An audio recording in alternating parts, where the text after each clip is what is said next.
Having breast cancer does not have to be a death sentence. You can live a full and productive life beyond your diagnosis. At Survivor Friendly, they provide great care for their clients in a warm and supportive environment. Their professional, certified fitters will fit you with the right breast prosthesis, mastectomy and post-surgical bras, compression garments, specialty wigs, head coverings, and accessories to fit your style. They accept all major insurances for your convenience, and they guarantee that you will be treated with respect and dignity. Call 704-482-9938 for an appointment. Survivor Friendly, 1100 South Lafayette Street in Shelby.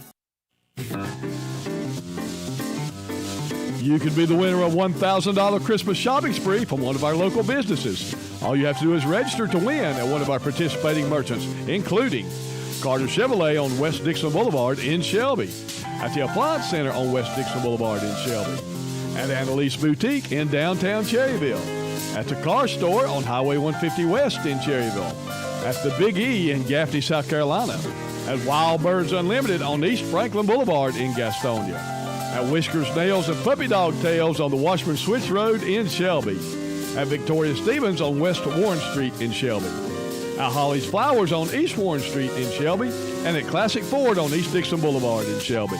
The $1,000 shopping spree will be given away Wednesday, December the 22nd on The Boss and Carolina Country. Register win today and see participating stores for details.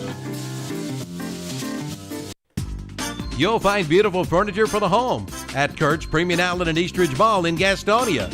Round dining tables with 4 chairs, just $4.95. A big black entertainment sectional, $23.99. Queen-size beds are $4.50. Kurt's Premium Outlet in Gastonia at Eastridge Mall has Hallenberg sectional sofas for $1,100. Benchcraft recliners are $3.99, and white bunk beds are $3.59. Kurt's Premium Outlet, Eastridge Mall on North New Hope Road in Gastonia. See their page at whatsupshopper.com and like them on Facebook too. The Cherryville Golf and Country Club is now having a new membership drive. That's right. If you're not a member, now is the time. It is a 9-hole course that will be expanding to an 18-hole in the near future. Every Friday night, the restaurant, it will be serving the best steaks in town, along with ribs and seafood. And the best thing about the restaurant, it is open to the public. Looking to have a wedding reception, the birthday party, corporate event, Cherville Banquet Room is the best place. Ask Dan about their golf package fundraiser deal. Check their menu out on Facebook. Cherryville Golf and Country Club, 200 Club Drive, Cherryville. Call 704-435-6597. If you're in the market for new flooring, go to this area's most recommended flooring store. That's Flooring America on Slater Street in Kings Mountain. Flooring America in Kings Mountain is where friends send friends for their flooring needs. And right now, you'll find the ever-popular luxury vinyl plank for only $2.99 a square foot. That's right, only $2.99 a square foot. All during the Fresh Start Flooring Sale. Give your home a refresh with one stop at Flooring America. 602 Slater Street in Kings Mountain. Online at flooringamericakingsmountain.com.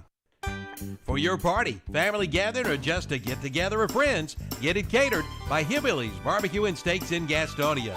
Check out their party packs, including pork or chicken or beef with barbecue sauce, slaw, plates, cups, eating utensils, serving utensils, potato salad, buns, and sweet tea and ice. And delivery is available. For more information, call 704-824-8838. Hillbillies Barbecue and Steaks, 305 South Main Street in Lowell. Open Monday through Thursday, 11 to 9, Friday and Saturday, 11 to 9:30, and 11 to 3 on Sunday. Also call for employment opportunities that are now available. And now Hillbillies Barbecue and Steaks are taking applications for employment.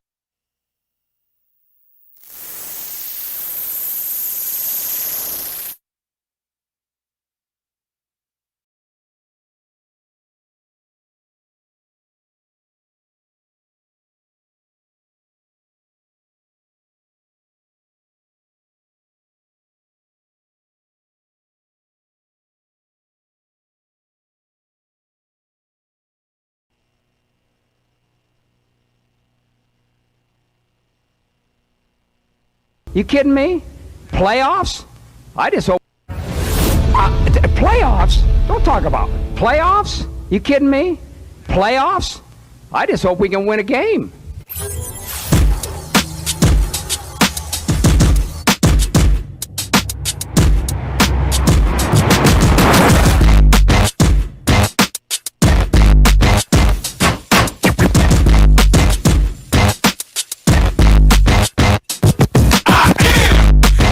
incredible man. I only do things incredible can. Cause I am the seed of a chosen breed. You don't see too many like me.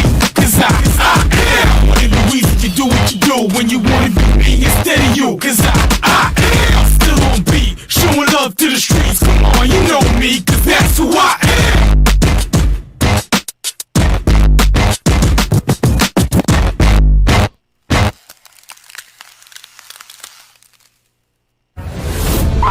Playoffs? Don't talk about it. Playoffs? With Kevin, Zach, Tom. Okay, I'm gonna try to hurry. Well, one day you'll give a minute and a half introduction, then the next day when I'm running it, you hear technical difficulties going on here, and your introduction was "Welcome to Saturday Sports Talk." I said welcome. I hope to Kevin's Saturday not messing up Sports right Talk now. with I hope he's Kevin, not hitting Zach, buttons. I hope Terry, all and those Tom. sounds are. I hope Terry and Tom's went over eating breakfast. Zach looks ready, but I don't know if he's full of RC. But let me go ahead and send it to you guys as quick as I can. What are you eating for breakfast, JP? Happy Mitchum's Kitchen morning. Well, I wanted French toast, but Oh, gosh. Terry texts me at like 6:30 this morning saying, "Oh, by the way, they don't have French toast." I was like, what's on their menu on the line? Oh, So apparently, I got a sausage and cheese omelet. I'm pretty sure. Sausage and I haven't checked cheese yet. omelet. You're pretty sure. Yeah, I need my Coke Energy right now. I'm still half asleep. Coke Energy, is that what you is that your drug of choice, JP? Mm-hmm. All right. You ready for your big game? Well, good morning, Saturday Sports Talk, everybody. You guys, I'm gonna let Terry and Tom go through the scores real quick while I type those in. And if it's not one technical difficulty, it's another this week. So I got to retype the scores here on my scoreboard, but that's no problem. But Terry and Tom's got the scores for you. If you guys want to go ahead and read those from last night. All right, Terry, I'll do the right side, and you can do the left side. Shelby over Polk County, 42-20. East Gaston, surprisingly, they're going to go into the third round. They were the third place Proud of team. them. We was talking about that, me and Zach. Yeah, I mean they're having a good year, 41-21.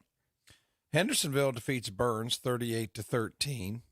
Reedsville defeats Chase, 56-24. So I was hoping Coach Cogswell might go up there and knock them off, but Reedsville just really good. Maiden defeats West Lincoln, 47-0. 47. Salisbury defeats Bunker Hill, 49-0. It kind of surprises me as well. Monroe defeats Robinson, 60-29. East Surrey defeats Forbush, 37-20. Those are your 2A scores. And here I think it's 3A here at the bottom. I'll do a few of the 3A. It was Dudley over at Ledford, 53-10. Kings Mountain defeats West Charlotte, 27-14. High Brighton defeats Concord, 27-14.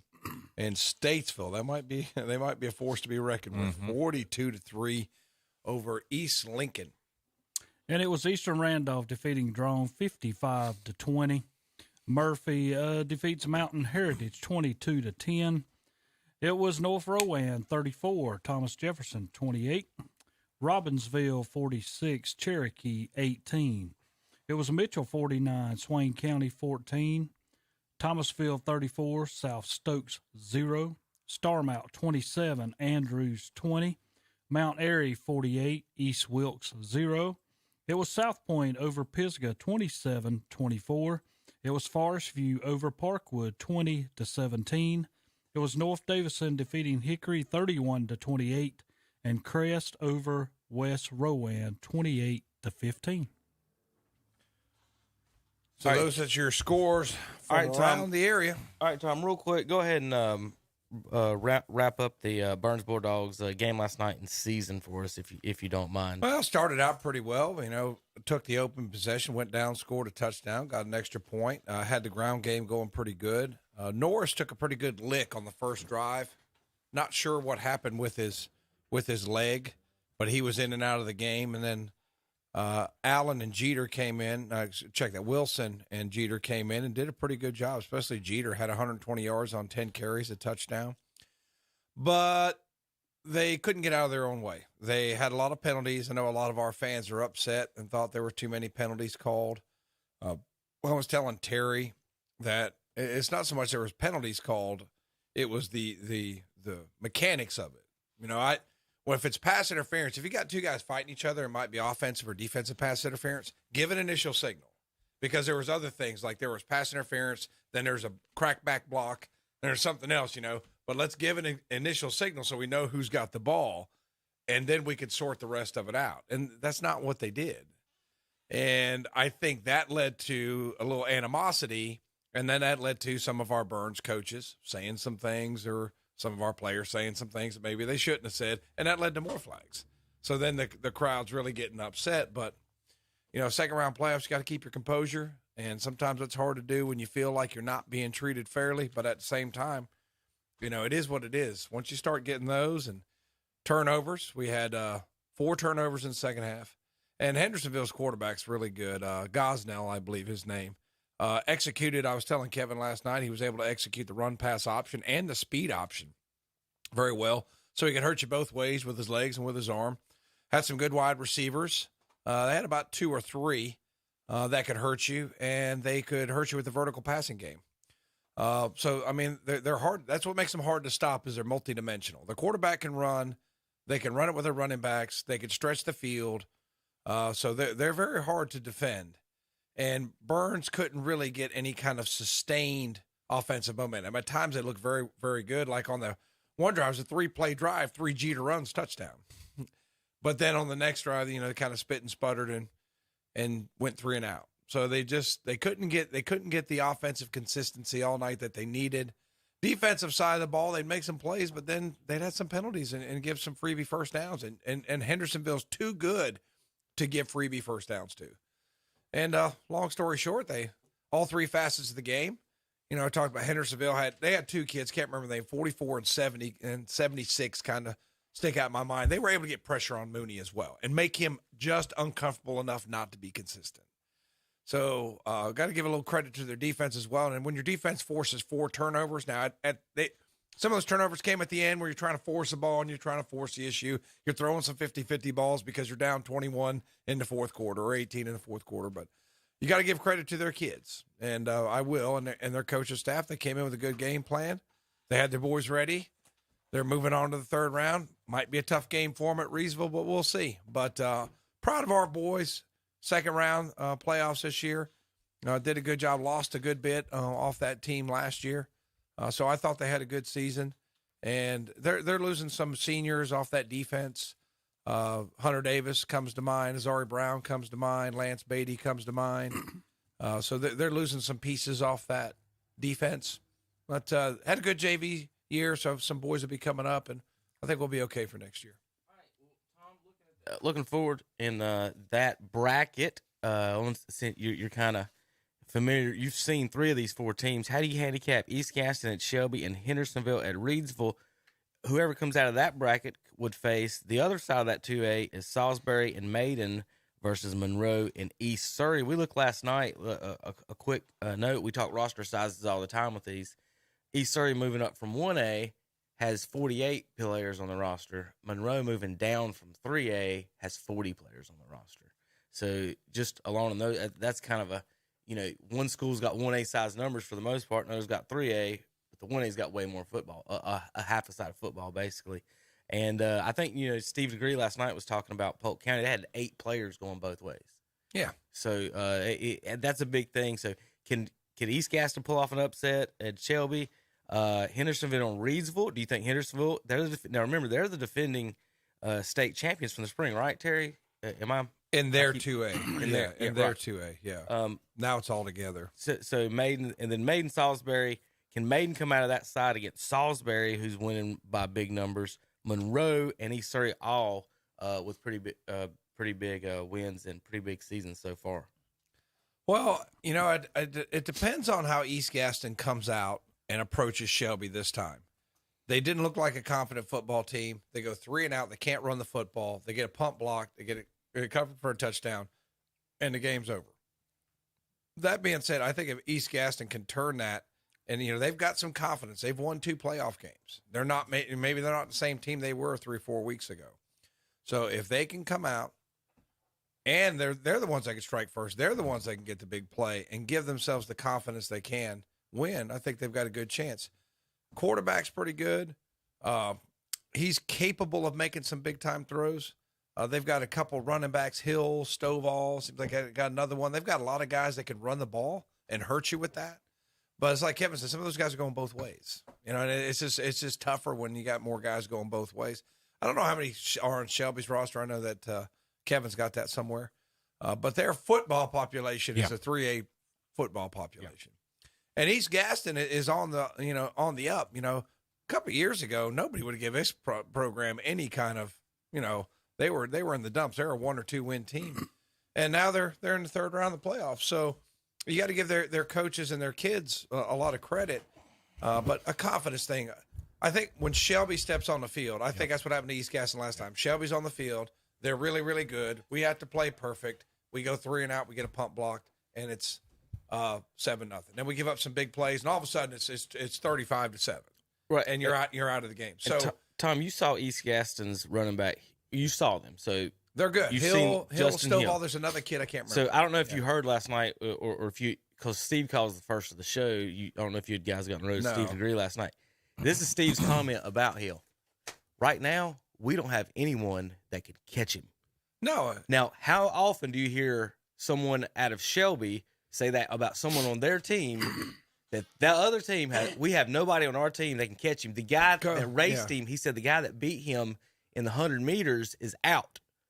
So he's raced in the 100 meters against the Shelby kid, and the kid that was in the 100 is out. So he says, we ain't got a kid that can catch him. He said, if he gets the corner, we don't even have anybody that can catch him. That's how good we're talking about Hill. The Hill kid is for East Gaston. So in every game they've had is a shootout. I think East Gaston's got to win the turnovers. They've got to win the turnover battle and hope it's 30-30 and something happens crazy at the end like that. I think they may have met the end of their road. Terry, on the other side, how do you handicap Salisbury and Maiden and Monroe and East Surrey? How do I handicap them? Yeah, well, looking out of that, what do you foresee? Well, if I have to, I mean, Maiden's going to give Salisbury all they need. Maiden's pretty good, and they keep getting better every week. The defense keeps standing up. You know, I mean, 47-0 over West Lincoln. West Lincoln got behind and just never recovered. And you have to make adjustments. When you played them last time, you had a game plan that kept you in the game. If it was the same game plan this time, Maiden adjusted, you know, and they knew I'm going to stop Avery, and they did. I mean, they limited him to very few carries off. I mean, he got his carries, but very few yards of what he could get. But on the other side, I mean, Monroe against East Surrey. East Surrey's got to show me something. Monroe's very good. I think Monroe and I don't know about this other one. I mean, Maiden and Salisbury, I hate to pick one right now because I think they're very evenly matched. Maiden will be able to stand up with Salisbury, even though Salisbury did defeat Bunker Hill 49-0. But we also remember Maiden beat them like 63-14. So I think equal basis there, and on the other side, I'm going to take Monroe to beat East Surrey. So you got Maiden and Monroe coming out. That would mean Maiden home game. You think Maiden can come out of that? And if that's so, which we're more familiar with those other teams. Obviously, Reedsville, Hendo, and Shelby. Is that side, someone out of that side, going to be able to compete with Shelby or Hendersonville, maybe, or Reedsville that comes out of this side? Do you think? I just think it's very tough when you look up at the top, and I said that when the brackets come out, Shelby and Reedsville on the same side. I mean, they're going to have to meet each other before you ever get to the finals. You know, I just don't think anybody, and this is my own opinion, I don't think nobody from the bottom can even compete with either one of those. Do you think Hendersonville's got a chance against Shelby if they make it through? You've seen them both. I think they can score with Shelby. Okay. I think they can. I think their wide receivers will give them a little bit of trouble, but they do have they did have some pretty good cover corners. I mean, they had some guys running stride for stride with Thompson. Now, Thompson went up, made a play on one, and he just out-athleted one of their kids. But they do have some guys that can play one-on-one. Now, you're talking about Hamilton and Bridges, and, Shelby's got some wide receivers. And are they going to get away with that one-on-one? We'll see. They do like to do that, Kevin. They do like to put their corners out there in one-on-one coverage. So we'll see if that works against Shelby because they're going to be forced to do that. Well, Shelby's going to put wide receivers all over the field. Somebody's going to be one-on-one. So that would be interesting to see. But I think they can score with them. Right. Can they stop them? I guess we'll have to see. It'll be interesting. Well, over in the 1A, let's see, Zach. I want you to go down these scores. Can you see those at all? You want me to start at Polk County? Yeah, well, these Eastern these 1A scores again last night because we were technically out of 1A schools in our area, so we're just going to kind of go down. Is it on your Yeah, page, it's on the Tom? Terry sheet. Give it the Terry sheet. I can see the scores. I can't see the names. Gotcha. Oh, Thomas Jefferson. Oh, okay. Well, I'm can't see pulling that. up the brackets for everybody while you go through those one more time to remind everybody the scores. It's the top note, Terry, the score sheet. Oh, this. Yeah. I can't see the. Old guy's getting blind over here. It is. Go ahead. You got it. On the top left here. yeah. Just read those for Let's me. do Eastern Randolph Wildcats 55-20 over Drone Wildcats. Murphy Bulldogs 22-10 over Mountain Heritage Cougars. North Rowan Cavaliers 34-28 over Thomas Jefferson Griffins. Robbinsville Black Knights 46-18 over Cherokee Braves. Mitchell Mountaineers 49-14 over Swain County Maroon Devils. 34-0 for Thomasville Bulldogs over South Stokes. I don't know what a SAR is. I don't know what that is. Is that the tribe, Tom? It must be. I don't think they have federal recognition. Oh, okay. Go ahead. Starmount Rams 27-20 over Andrew Wildcats, and in Mount Airy Granite Bears 48-0 over East Wilkes. Now, as we're sitting here looking at those matchups, so what we'll have, obviously, if you're watching it at home, for the folks that are listening, you can watch at home. Thomas Jefferson fell last night. That game went into overtime, guys, and they according to Paul, receiver basically they blocked the extra point for Thomas Jefferson, the second one of the game of North Rowan, and then Thomas Jefferson on fourth down hit the receiver in the back of the end zone, and he just couldn't come up, basically dropped it, and that would have tied the game. They'd had a chance to go, and they got a pretty decent kicker, so they thought they would have a chance to win that game. I want to pull up in the 1A. This is what I want to mention, guys. Have you ever heard of the Mount Airy Granite Bears? This is that a particular type of bear? It's a rock bear. I've never heard of a granite bear. I figured they would be. I didn't mean that it was real. I was just saying it was made of granite. So Mount Airy, Tom, they're the Granite Bears. But let me tell you about their team. They're the 2 seed in this tournament. They'll be hosting 7 Starmount. I don't know what max prep ratings you use, Tom, to get them to be the 2 seed, but they have outscored their opponents this year 622-18. Maybe they're just that good. 622-18.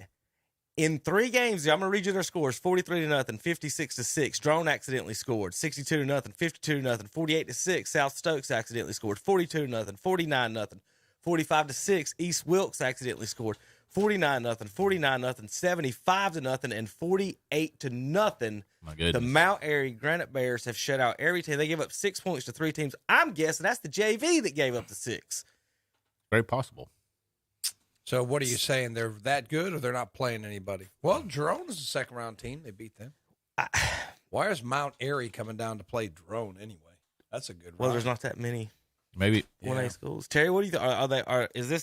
Are they just outstanding that much, or is that what Tom's talking about? They beat Allegheny, Elkin, East Wilkes, North Stokes, Starmount. They beat Starmount 43-0. They got them next. Oh my goodness! And Starmount was a 7. Yeah, Starmount's the 7. Then they got Mitchell, the winner of Mitchell and Thomasville. After that, they ain't played either one of those teams. But the Mount Airy Granite Bears, Terry, they the favorite in 1A after reading that.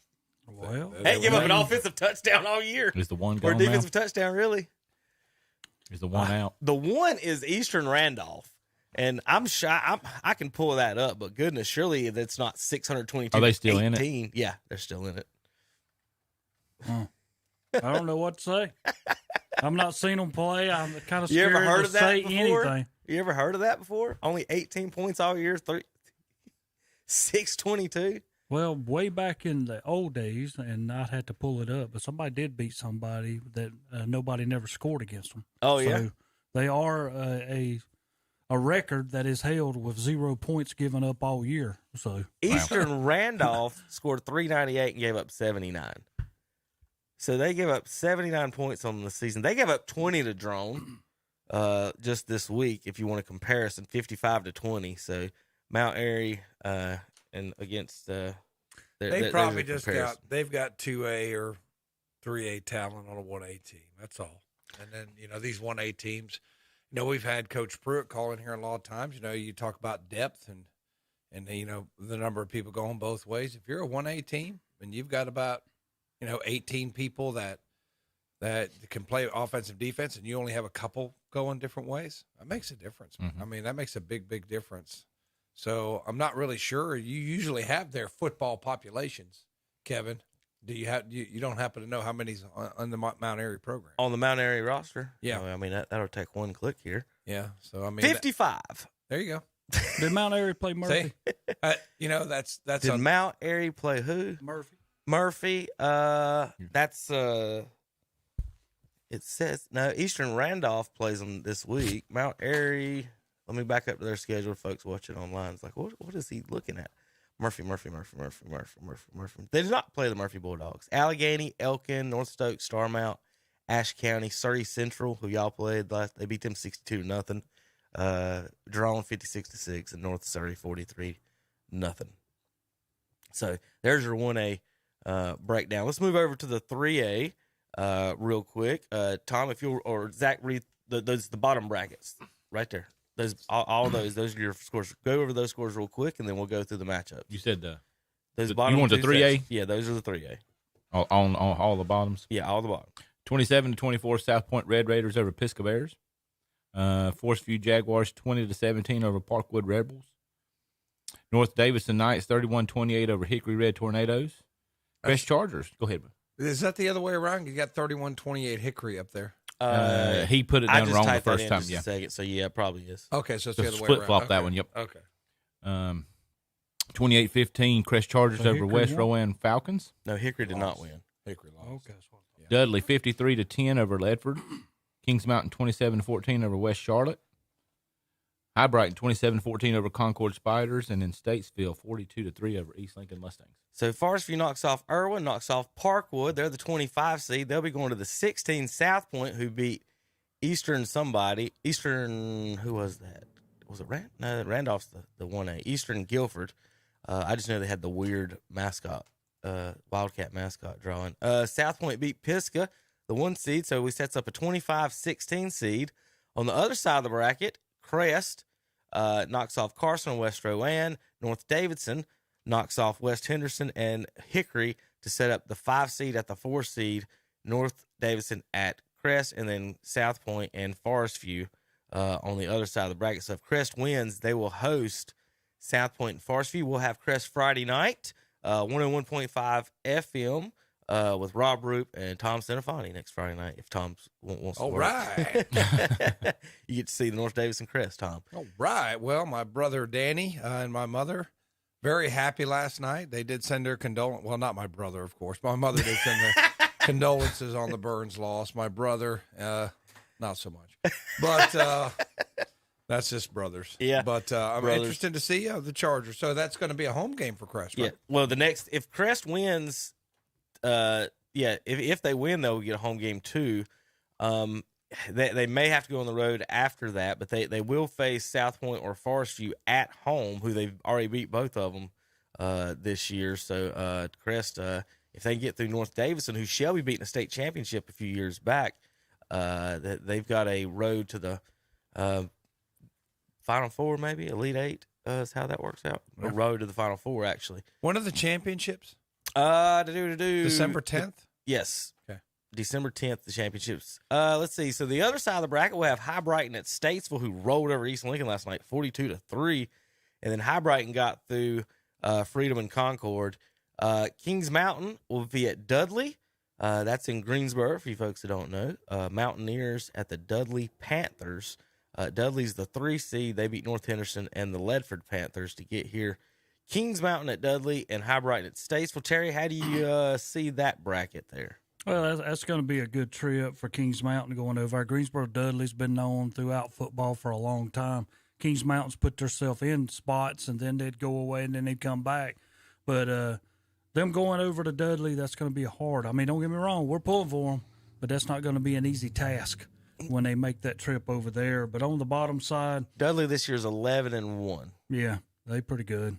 Yeah, but High Brighton and Statesville, there you go. I mean, I don't know whether High Brighton can put enough defense on on the field to stop Statesville, and I'm going to go with Statesville on that end. All right. Well, there's your high school football updates from yesterday. And, Tom, I'm going to go through a couple of things real quick before we get out of here. I want to thank one of our sponsors from last night, of course, Whitetail Real Estate, Whitetail Properties, Chris Weaver, and Mr. Camp. I just lost his name off my screen. They grow dreams, hunting, ranch, farm, and timber properties, whitetailproperties.com, special sponsor for Burns last night. Again, I want to apologize to the Burns fans for our audio. I'll take complete responsibility on that. More than likely, it was just a messed up piece of equipment, maybe. Tom, as far as you guys are concerned, sitting up there, have you ever seen a press box in the situation that they were in up there? No. They had issues and were remodeling. I'll set the record straight. Hendersonville is going through a good bit of construction. Based on what some people have told me, sometimes I don't know who to believe anymore. But when we got up there, the press box was under construction. It was a very tight fit. It was a shaky scaffolding. I was a little bit afraid. I started to call OSHA to make sure we were within regulations. But they did provide a place for us to set up.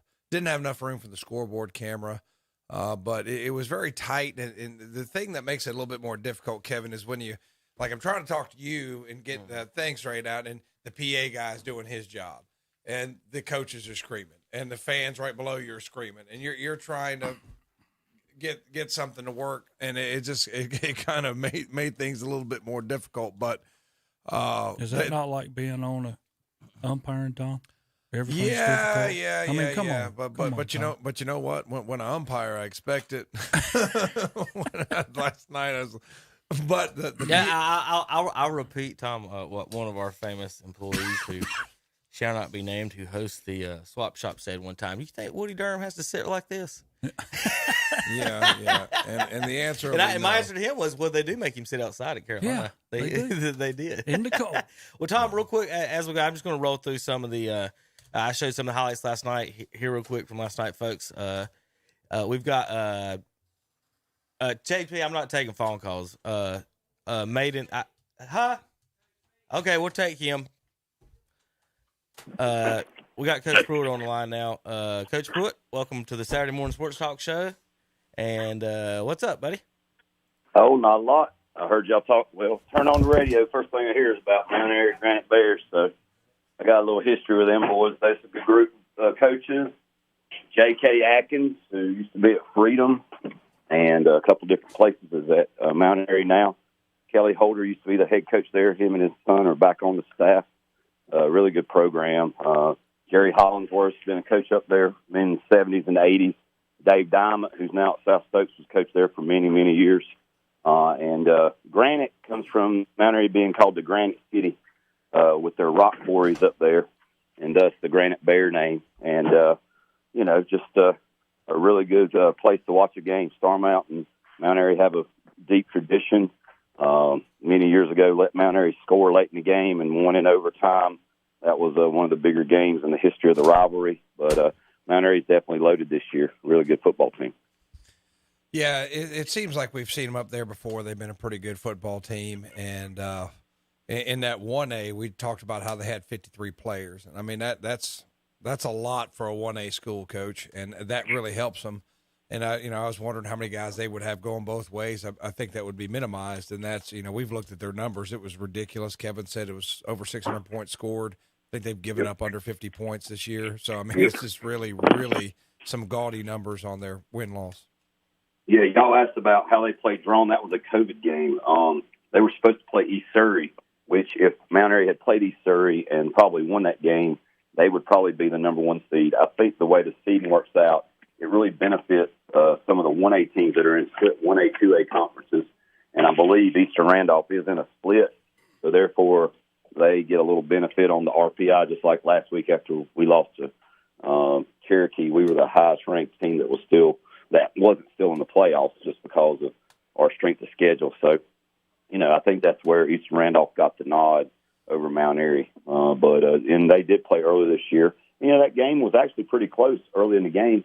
It was like a 10-0 game, and Mount Airy was knocking on the door to go up 17, and threw a backward pass that Starmount picked up and was running in for a touchdown, but it got whistled dead a little bit like our game with Burns. And that could have been a big play, but it seems like Mount Airy's probably one of the teams to beat. I would say Robbinsville and, of course, Thomasville and Mitchell. I mean, those are all really good football teams. So that 1A bracket's pretty loaded. Interested to see how that thing works out. And, with Mount Airy, I got to coach against Mount Airy when I was at West Wilkes, and my first playoff game at West Wilkes was at Mount Airy, and we had a game really won, and we jumped off sides trying to run out the clock, and they got the ball back. It's 4th and 10, and Kelly calls a play, calls the old Cadillac route, a dig and a post.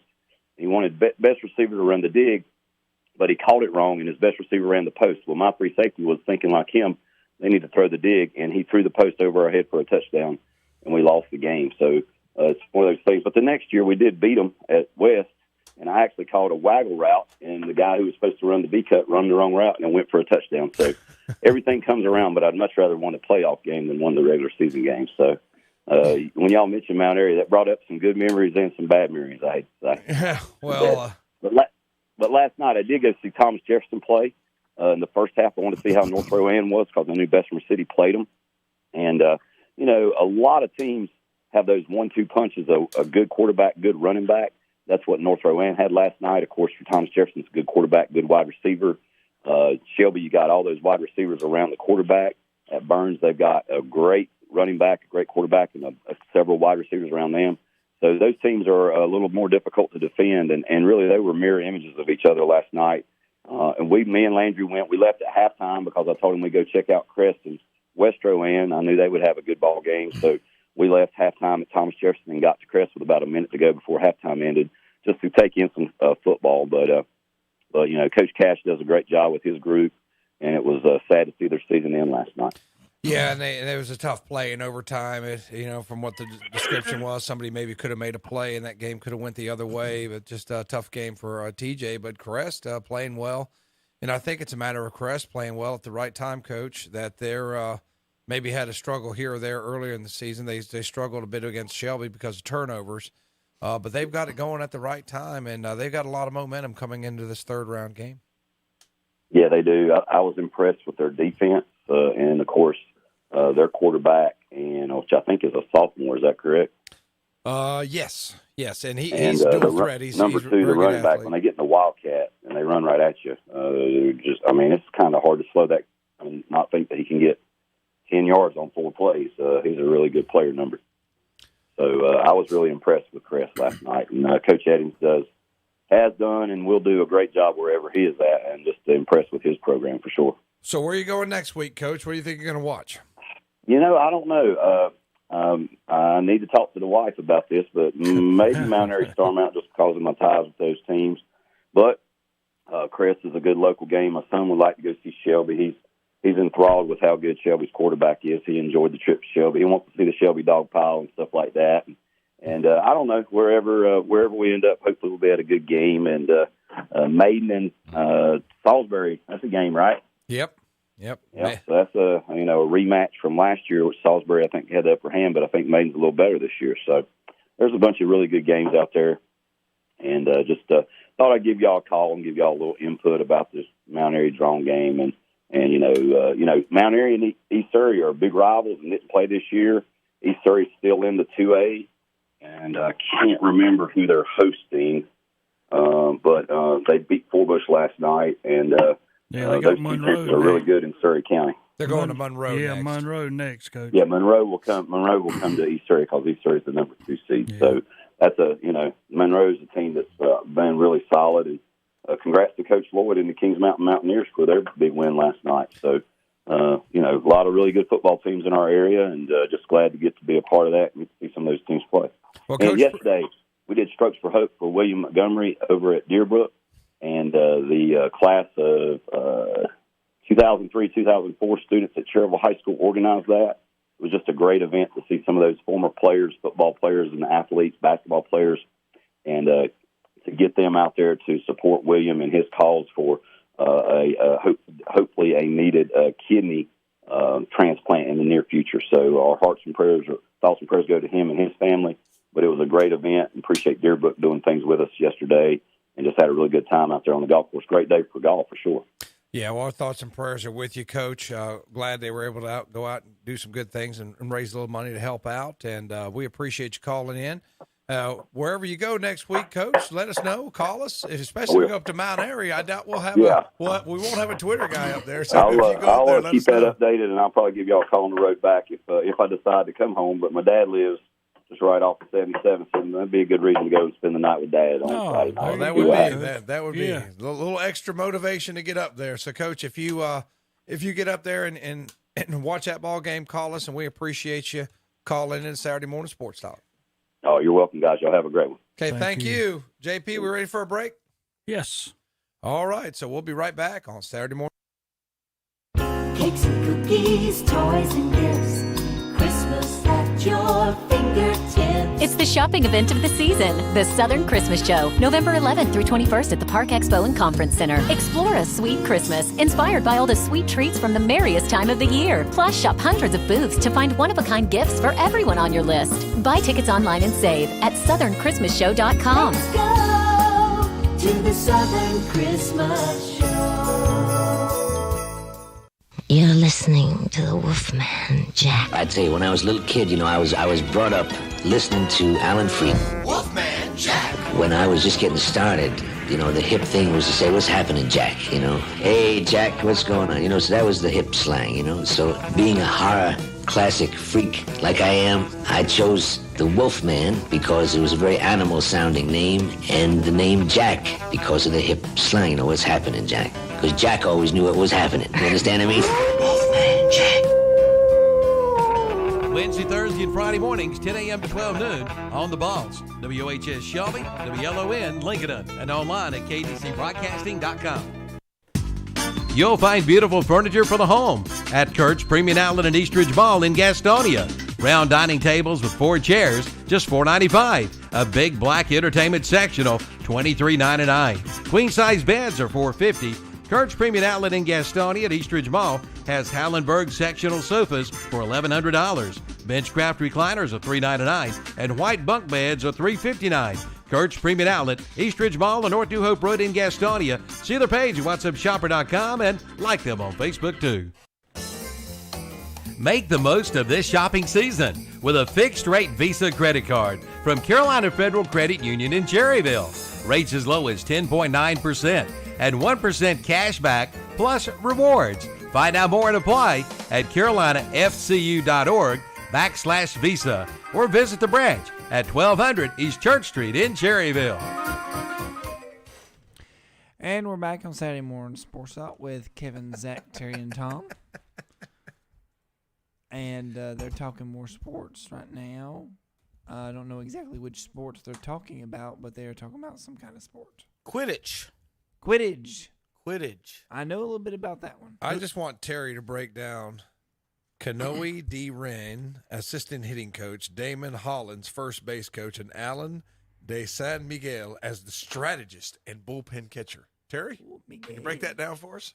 Okay, well, we'll all discuss that when spring comes around and baseball's back in session. As I said, I don't know what any. I know as much as what any of that means as JP does. I believe. I mean, how do you have a strategist / bullpen catcher? Well, we need a lot of help over in Kansas City right Terry, now. How do you get that job? How do you get that job? I want to be the team strategist and bullpen catcher. I want to get that job. Hey, I'm available. At least we're not worried about it whether we're the Guardians or not. All right. So well, sorry, Terry. I know you love roller derby. Just shut up, man. I know you love it.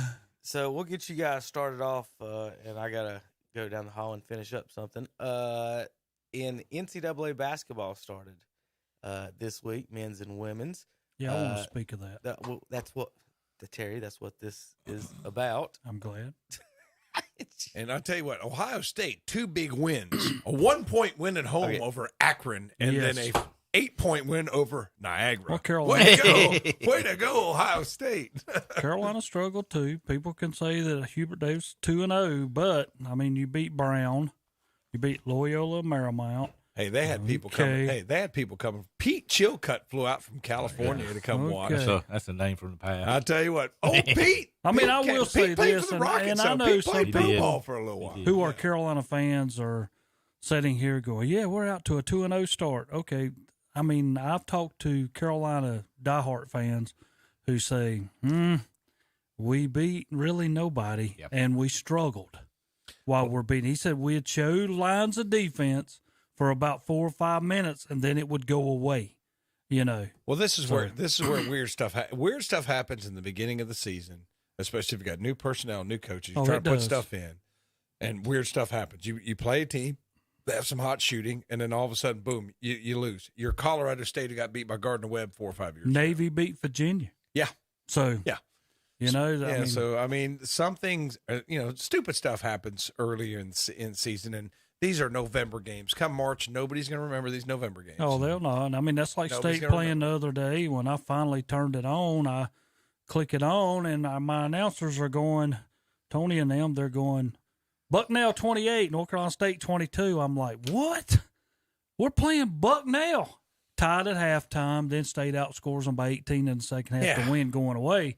But, like you said, things can happen now that you would not think. So be careful. If you're not ready to play, you'll get beat. You're Ohio State. You're playing the Akron Zips at home, and you win by 1. Yeah. And I'm telling you, Akron was ahead most of that game. I mean, I watched it, and I said, you know what? If they get beat, it's not going to surprise me because early in the season, let's try this, let's try that. We're going to move this piece here, move that piece there, and the chemistry's not there, and it's a little off. And then you have, I think, Terry, Ohio State in the second half at one point was 5 of 21 from the field.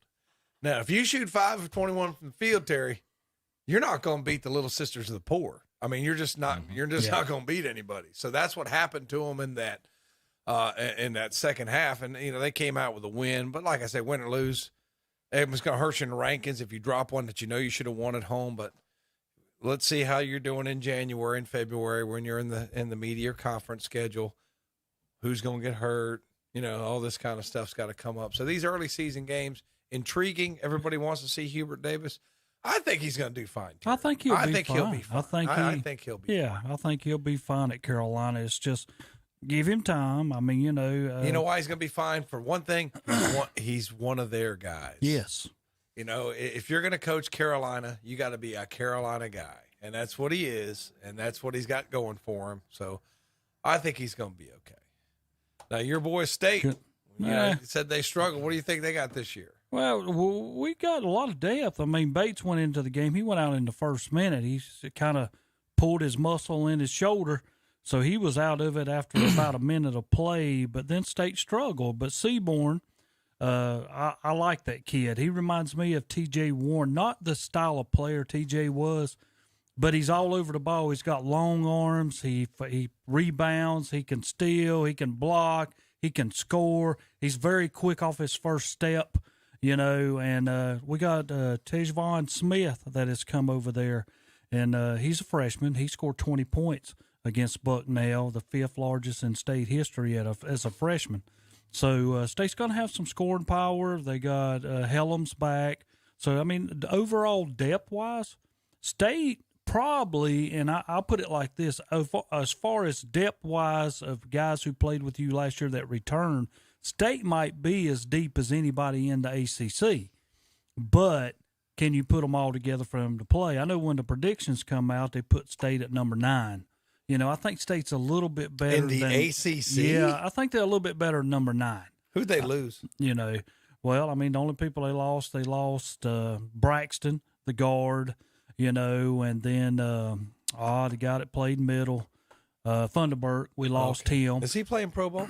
Not that I know of. Okay. G League, maybe. But now I'm going to tell you something else. And when you speak of that, I saw a G League game on one of our network stations the other day, and I was like, how did this get on? I mean, I guess generate more interest. I guess. I mean, because some of the players, I think the 3rd or 4th prospect, Ibaka was playing, and one of them, and I was like, he's playing in the G League, trying to get himself back. In the 2022 draft, I think the 4th choice is going to be the guy went straight to the G League, didn't go to college. I can't remember his name, but Zach, who's your college team? We've been talking about the Tar Heels. I like the Tar Heels. I'm watching this year just to see, because did you watch them last night? I did not. We had an event going on uptown, so I didn't get a chance to, but I'm interested to see what's going to happen. Big coach change. I can't say I wasn't ready for a coach change either. Sometimes Roy can frustrate you, and I like Roy, but sometimes he can really frustrate you. But we'll see what happens with him. Well, let me tell you what I thought, and this is me, and again, my own opinion. I never had anything wrong with Roy until he turned Carolina down. Yeah. And the first time he turned them down because they had nothing. Yep. I'm not coming there at that time. And then he went back and stayed with Kansas, and then all of a sudden, second time, I'm coming. Yeah. I mean, you got talent over there. I'm coming. He won with Doherty's team. Doherty recruited those guys. That's what I'm saying. So then he comes. So I always had a bittersweet thing for him for that reason. And, and I know everybody does things for reasons, and maybe he understood and he did it when it was the right time for him, and he did. But, and people always ask me, would you ever put Roy Williams as one of the top coaches in the NCAA? And I always said yes. He won at Kansas. He won at Carolina when he finally got there. But, but his first tenure to come back to Carolina was with somebody else's players, who had developed them and put them in there, and then he won with them. He ended up winning another title. So, I mean, that secluded that. If that would have been the only one that he had won, I would have really not even cared about Roy at that time. Yeah. You could look at his overall, I want to say he's like, and I might be higher than this. I'm thinking like 77 or 78% win percentage all the time. Yes. It might even be a little higher than that. He's one of the top 10 coaches of all time. He can recruit easy, pretty good. Always had good recruits, and he can coach that up tempo offense, as we all know. That's just the way he plays. I'm just interested to see. It was a lot more entertaining than the four corners. I can tell you that. And I've been a Carolina fan on. They got the kid that plays the middle that come from Oklahoma. Carolina's got 3 kids who are transfers. Since some of their guys left, they got 3 that come in that's going to play a lot of time. And the big white kid that's playing the middle, and some people say, Larry Bird and I, come on, people, don't push your luck here. Yeah. I mean, he can shoot. He's got good moves on the inside, but he's a big white guy underneath that's got, decent moves. He played last night. But again, when I look at stuff like that, I know you played for Oklahoma, but Oklahoma plays in one of them fast-paced, up and down the court. When you play in that, if not saying that league's not good, but to me, it's not the comparable to the ACC in basketball. And I'll tell you something else is really going to change, and this might have been some of Roy's decision to walk away, is you basically can be free agent in college basketball now with them being able to move around whenever they want to, and that's a little scary, That's scary for every coach. I'll put it like that, because you might be elite one year, and then all of a sudden 2 or 3 years you go with nothing, then all of a sudden everybody comes back to you again. It's scary to me as developing coaches who want to have a chance that come in, and then all of a sudden they make somebody mad, their guys leave, and all of a sudden he starts losing, and all of a sudden he's out, but he's a decent coach. Yeah. I was thinking the other day, let's just say this was a scenario I had in my mind. This is probably going to happen more often than not, is let's just say you got a top 5 recruit, right? And he comes to a Duke or a Carolina or somewhere, and he is not as developed as his ranking was. So he doesn't get the playing time, and he's going to get upset. Does that make sense? And he's going to say, that's what's happened to Duke. Yeah. And they're just going to go on, and he might have developed in that second or third year to be what he came out as a recruit. So that's scary to me if it's what you recruited and you don't get to keep them. Well, I'm going to ask Tom something. Yeah. We talk about coaches, and Roy decides, I'm done, that's it, I'm finished. Well, Mike Krzyzewski's got to go another whole year for everybody to give him stuff every time he comes to your Coliseum. They actually played Army last night. Well, that's what I'm saying. Should I understand players doing it, staying one more year, this is my last, but coaches to say, this is my last one, Coach. Y'all getting me out a nice rocker when I come over there, have my name engraved on it. And I'll always say, he's a great coach. He's a horrible person. I don't care what anybody says. He's a horrible person. I've seen the way he talks to other coaches. I've seen the way he talks to players. I've seen the way he talks to officials. And I know they don't film him so much because, we don't want to make him look bad. he's a horrible person on the basketball court. I don't care what anybody says. Even though he's a great coach, I'm not going to take that away from him. Yeah. I mean, you could maybe make the same thing about Bob Knight, that he was kind of a horrible person, but he was a great coach. He's a great coach, and he won a lot of basketball games. But just the one thing I would get upset about is I knew that he did what he does, his conduct on the court, and nobody give him a tick. If he was any other coach, he'd be thrown out of half the ball games. I said the difference between him and Bob Knight is he never threw a chair on the court. Well, now I'm glad you brought up him because I was speaking to a Carolina fan the other day, and we went back in days, and he brought up Dean Smith, and he said, Terry, do you know if Dean Smith had been the coach that Bobby Knight was, he'd have won more national titles? And I'm like, you know what? You're probably right. But Dean did not do it that way. No. So his titles did not come like Bobby Knight's did. Yeah. And it's bad to say that you have to be a Bobby Knight person to win a bunch of titles, or can you do it the Dean Smith way and win a few along your line still be? Didn't Dean Smith write letters to his former players? Oh yeah, and gave stuff? them money. Yeah. I mean, after he did. died. I don't know. I don't know if me. Krzyzewski did anything like that. You But one other thing that I will say is extremely hypocritical about Duke, and then I'll let you.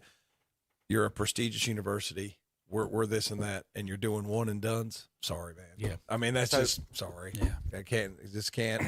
That's about the epitome of hypocrisy. So a couple things about Dean you're talking about with that. Tom, he's dead. He kept a Rolodex of all of his players on their birthdays, and he mailed them cards and sent them. Right. What he did, he had sent them $100 with a note: "Take your wife out for dinner." Right. And that's he always wanted to give the guys a little money for dinner and their family. No matter whatever their situation is, he'd send Vince Carter $100. Yeah. And tell him to go to dinner after that's his birthday present.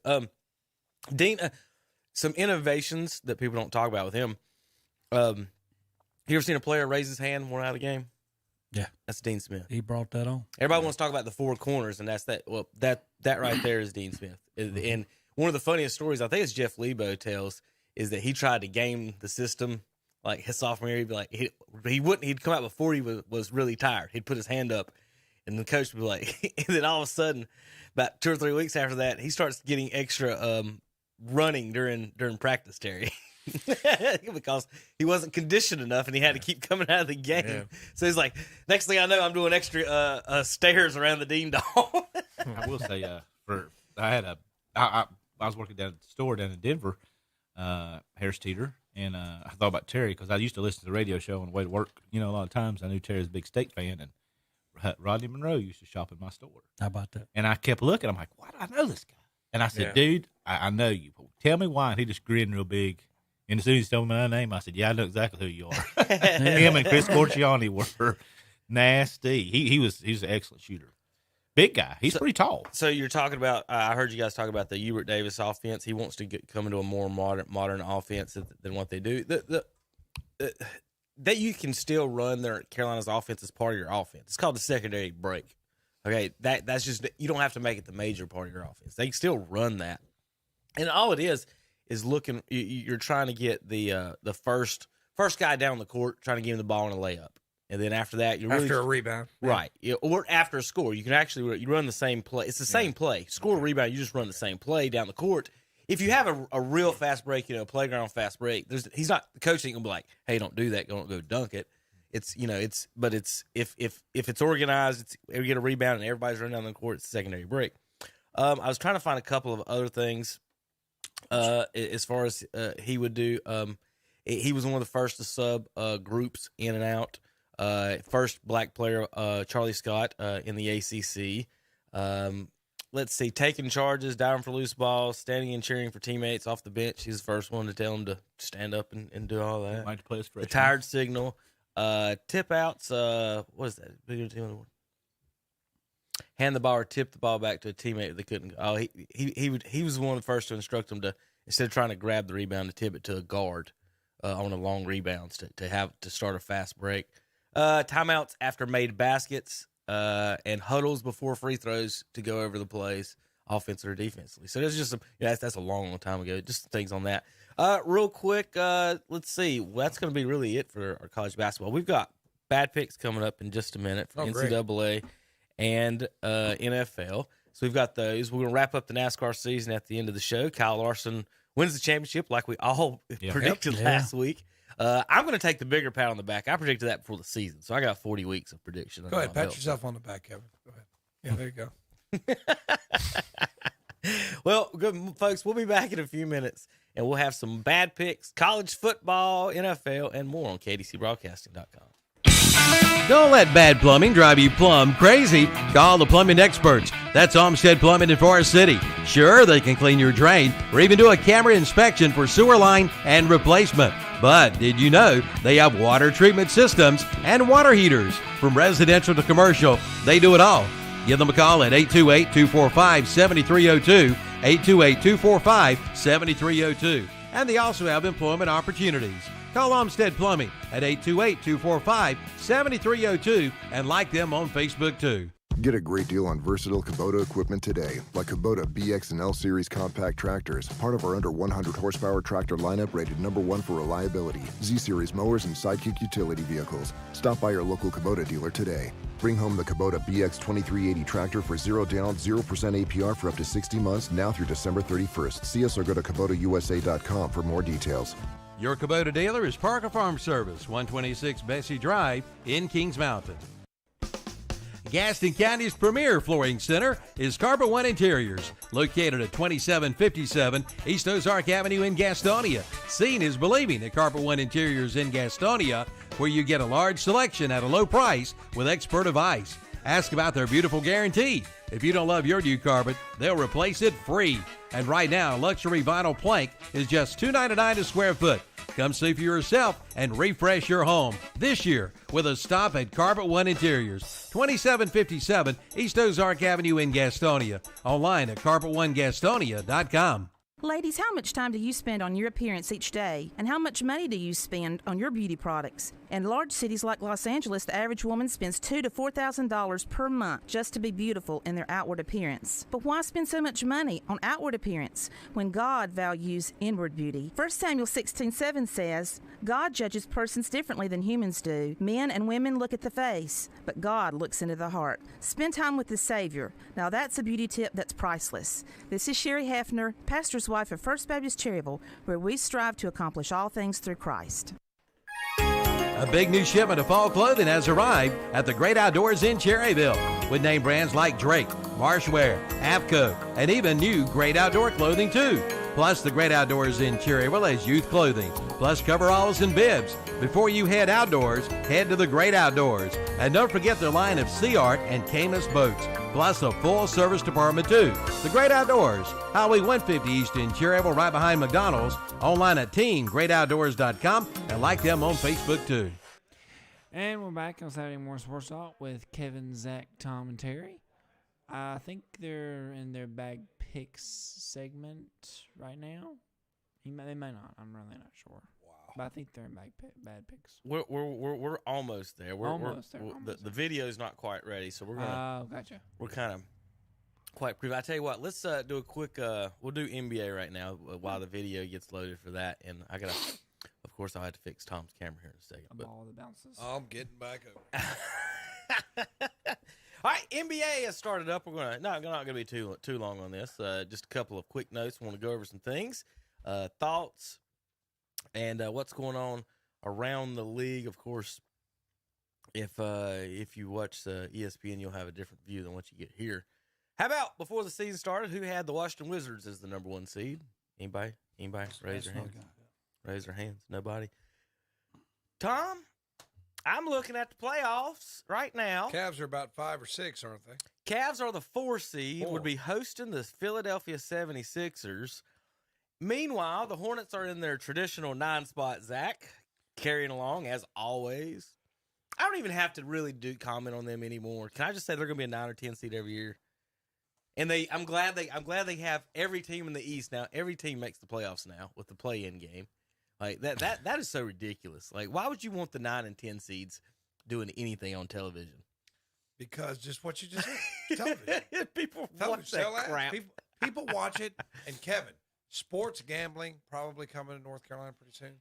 Yeah. It's something else to gamble on. No, let's not beat around the bush. Why does anybody want to see a 10 play a 9? Because you can bet on the game, Kevin, and you can sell hot. You're 100% right. Terry, your Celtics are 10th, and the defending champions Hey, we won last night. are 11th right now. Yeah, I didn't that's say anything about right. last night. We beat Hornets them won defending last champions. night. We beat them defending Yeah, Hornets champions. beat the Knicks, I believe. Yeah, they beat the Knicks.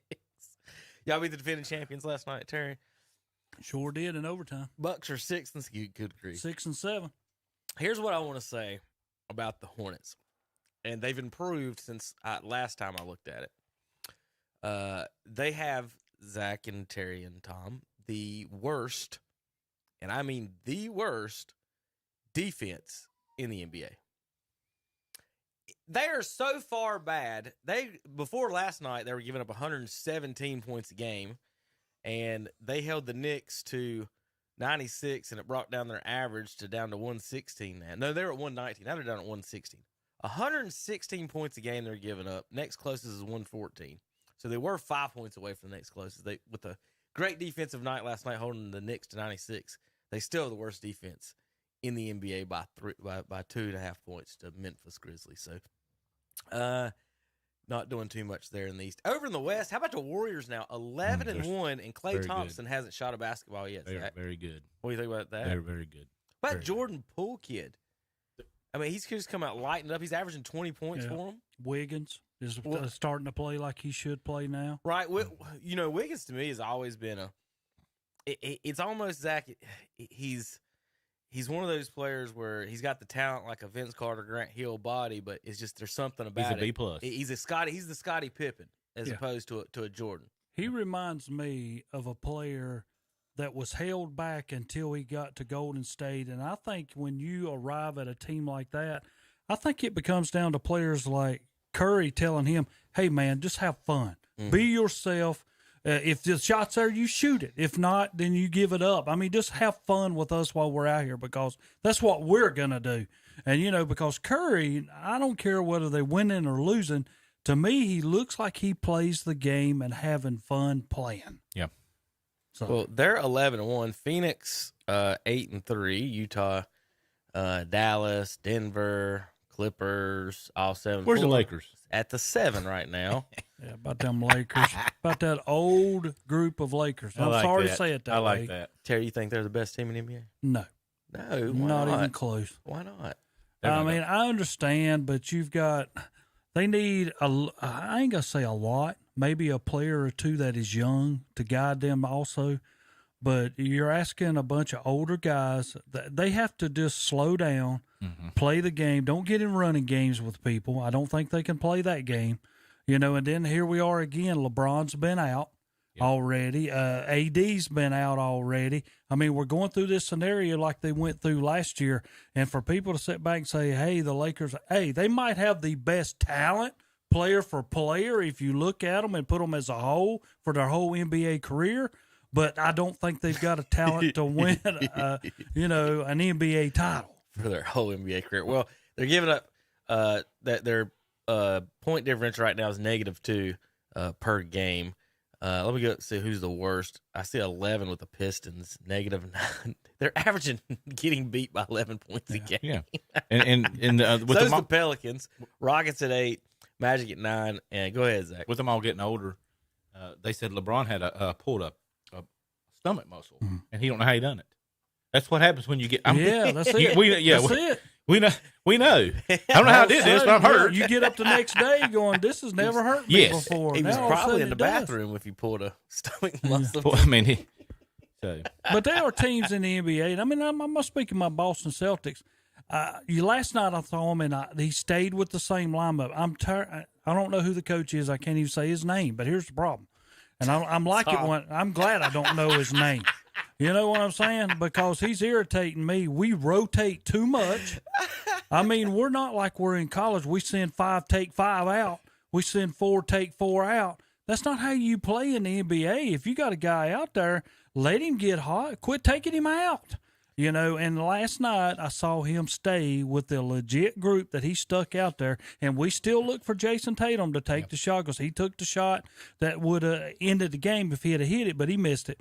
But I am glad that Smart come out and spoke of Brown and Tatum Quit giving them the ball when the game's on the line. The rest of us know how to play in the NBA. Yep. You know, that's why we're here. I did like that part of it. But now, here's the part that we always talk about in this room. People ask me, how come you like Draymond Green? You know what? Because Draymond Green does what Smart did. He comes out and he flat out tells you, this is what's wrong. Until we change this, then we're not going to be any good. And that's what Green does at Golden State, and that's what Smart has done at Boston now. And look what's happened to Boston. So they've won, 3 out of the last 4 now since he said that? So Smart thinks y'all be better if your best players quit shooting. Well, I'm going to tell you what. And he keeps shooting. No, here's the problem. That's what he said. If I get to shoot more time, we'll be better. If I'm playing my heck out of defense like Smart is doing, just like Draymond Green does at Golden State, there's your leaders. That's why you got to have one. People don't like them leaders when they're like that because they don't score tons of points and they don't do this, they don't do that. And they kick people in the private area. He's a leader. And now look at what Boston's done since he said that. They started winning because he told them like it was. Well, Tom, do your Cavaliers, are they for real there sitting in that 4 spot? Are they playing a soft schedule? You know, this early season is kind of tough to gauge until we get about halfway through. They should have beat the Wizards the other night, too. They had them down and let them come back in fourth quarter. Some of the young guys are playing well. Twice. Losing Sexton hurts. Love, I'm not really sure. I've been doing research trying to figure out what's wrong with Love. He's in the health and safety protocols, which I don't know what it is. That's all they said. He's in the health and safety protocol. So is that could be, and I know he's talked about mental health issues in the past. I don't know if this is it again. They're talking about him going to the Lakers, but I think that the Cavaliers have a core of young players and they play good defense. And, they're not going to win the NBA championship, but you just want to be what the Cavs want to be is relevant. They want to be relevant again. And getting Sexton back, he was their leading scorer, but he only was scoring about 17 points a game. So it's definitely by committee. So that's, losing him hurts. But if you lose a guy scoring 26 a game or something, that's when you're not doing it by committee. So I like what they're doing in Cleveland. It's been a slow rebuild since LeBron, kind of trashed the franchise. But I think they've hit on the last couple picks, and I think they're going to be okay. All right, scoring leaders, Durant's 1, Curry 2, George 3, Giannis 4, Morant 5, rebound, Gobert, Jokic, Valanciunas, Giannis, assist, Chris Paul, Young, Harden, Westbrook, and Lillard. Any issues with Jokic's response to Marcus Morris's foul? Do you know what I'm talking about? No. Either one of you? Okay, so you guys weren't on the internet this week or television. Y'all were working or something? Yeah, some of us have to. Yeah, some of us have jobs. So one of the Morris twins, cheap shots, Jokic. I'm trying to find the going up for a shot or something. Well, here's what it was. It wasn't even like it was like a almost half court shot type thing, and he hit him in the ribs. I'm gonna pull it up for you and show you folks in a second. It was in like the dirt. Not really relevant part either. No, so Jokic responds with retaliates to Morris. Now, let me finish. I'm gonna tell you what happened afterwards. Afterwards, the Morris twins, of course, say, "Well, you were you hit him in the back when he wasn't looking." But the thing is, Terry, if you hit somebody, should you turn your back? When you hit somebody. I would not turn my back. When you hit someone, do you turn your back immediately after you hit them? No. Because what do you think's about to happen? They're getting ready to hit you in the back of the head. They don't care. I'll tell you on my part, a guy hit me pretty much like Jokic did. I was going for a layup, knocked me into a wall. He turned his back. I crow hopped and put the basketball between his ears in the back of his head. And then it was a melee. So you don't do these things on the basketball court. So I'm going to show the start of it here. And this is not really the start of it. This is just a little physical rebounding part. And Jokic ends up with a rebound. And but the Morris twin, if you'll look, is on the bottom part of the screen. So he's the one that actually does the illegal hit in here. So Jokic gets the rebound. Oh, yeah. That's a little, gives him a little bit of a... Oh, yeah. Oh, a little love shove there. Yeah. So let's go back to what happens. Watch Morris. Morris wants the foul. He's mad. He throws the hand up on why his teammate didn't get fouled. I don't know why Jokic was pulling for three at half court with 21 seconds and 2 minutes left. They were up 20-something. Maybe he was just trying to rub it in or do something silly. I don't know what he was doing, but just watch the play here again. Morris, boom, hits him in the ribs. Ball ends up, and then Jokic hits him in the back. So Morris lays on the ground a while because his neck snapped back. But they're going to show the other angle for this, where Morris hit Jokic. Morris hit him right in the ribs. Yeah. Like it's not a basketball play what Morris did. And here it is coming up right here. What is that? That's dirty. Mm-hmm. And then he turned his back, so Jokic hits him right in the back. Now, Morris's brother's mad, saying, "Why you hit my brother in the back when he's got his back?" He said, "You waited until he turned his back." How long does it take to Morris to turn his back right here? Watch this. He hits him and just immediately turns. Boom. But he knew that was a cheap shot. Right. Oh, yeah, he did. He knew that. And that's what you get back. That's right. I mean, I'm sorry. That's what you get back. I agree. Like, so anyway, there's a big argument. The Jokic's brothers are actually MMA fighters. So now the MMA fighter Jokic's are threatening the Morris twins and Udonis Haslem, who's also supposed to be a fighter for Miami. But watch this, what they're talking about Jokic. Watch Kyle Lowry and Tyler Hero. They think about approaching Jokic, then everyone stops immediately. We'll just touch him. They forget how big of a man this dude is. I'm going to go back to the hit because you can see it from the above shot. So Jokic knocks him down, and then watch all the Nuggets. They take a step to him. 1, 2, 3. Well, we'll let him walk away. And I don't think Hero's going to jump in there No, with that's him what I'm saying. anyway. No. There's Jokic again. That's how you take care of a bully really quickly. And that's you what make sure saying. to let him know that you're not And going to bully really, me. I mean, Jokic is really telling him, look, you just cheap shot at me, so I'm giving you one right back. Yep. It's like baseball when you get the chin music on the pitch, you know? I mean, That's all I wanted to say. So who got suspended? Oh. Both of them, I think. No. They didn't. The MVP of the league got a game, and the other guy that started it got $50,000. So they gave Jokic a game. They gave Jokic a game. And the initial guy, like always, doesn't get the big penalty. He got the personal foul. Jokic got the personal foul. He got the game thrown out of suspension. that game. Both of them were thrown out of that game, right? I'm not 100% sure. They might. Jokic was. I don't know if they threw out Morris. Morris was hurt. He actually lost some games, I think. But I'm going to tell you now, have you ever watched Jokic, the Morris Morris kids play? Both of them were very physical underneath. Well, I mean, there's videos of them being dirty. That's They're what I'm dirty saying. with They everybody. both very physical. When Morris played for Boston, he was one of the most physical guys that we had. All right, Zach, if you'll hit computer there.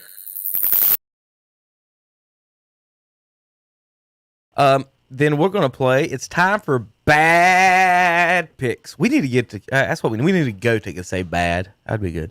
All right, these are bad picks, college and NFL from last week, starring us four, obviously, Andre Bush, and my children, Austin and Isabel. Kevin ought to be in here a lot. I'm pretty in here pretty good.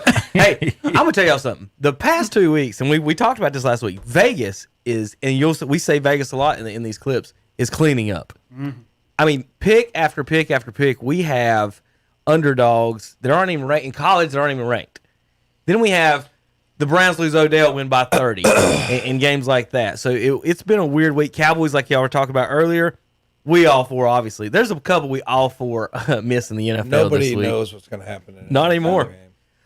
Andre told us this week, his advice for us guys was to, if y'all want to, everybody just sit here and flip a coin on the NFL games. Probably do just But as what good. was the records, Terry? Does that not prove that flipping a coin would probably everybody's right at 500? Everybody is about 500. Yeah. 8-7, y'all. I think that's what I heard earlier. 8-7, 8-7. This is 7 last and week. 8, 9 and 7. Before we start, last week. Nobody ever goes 11-5, really.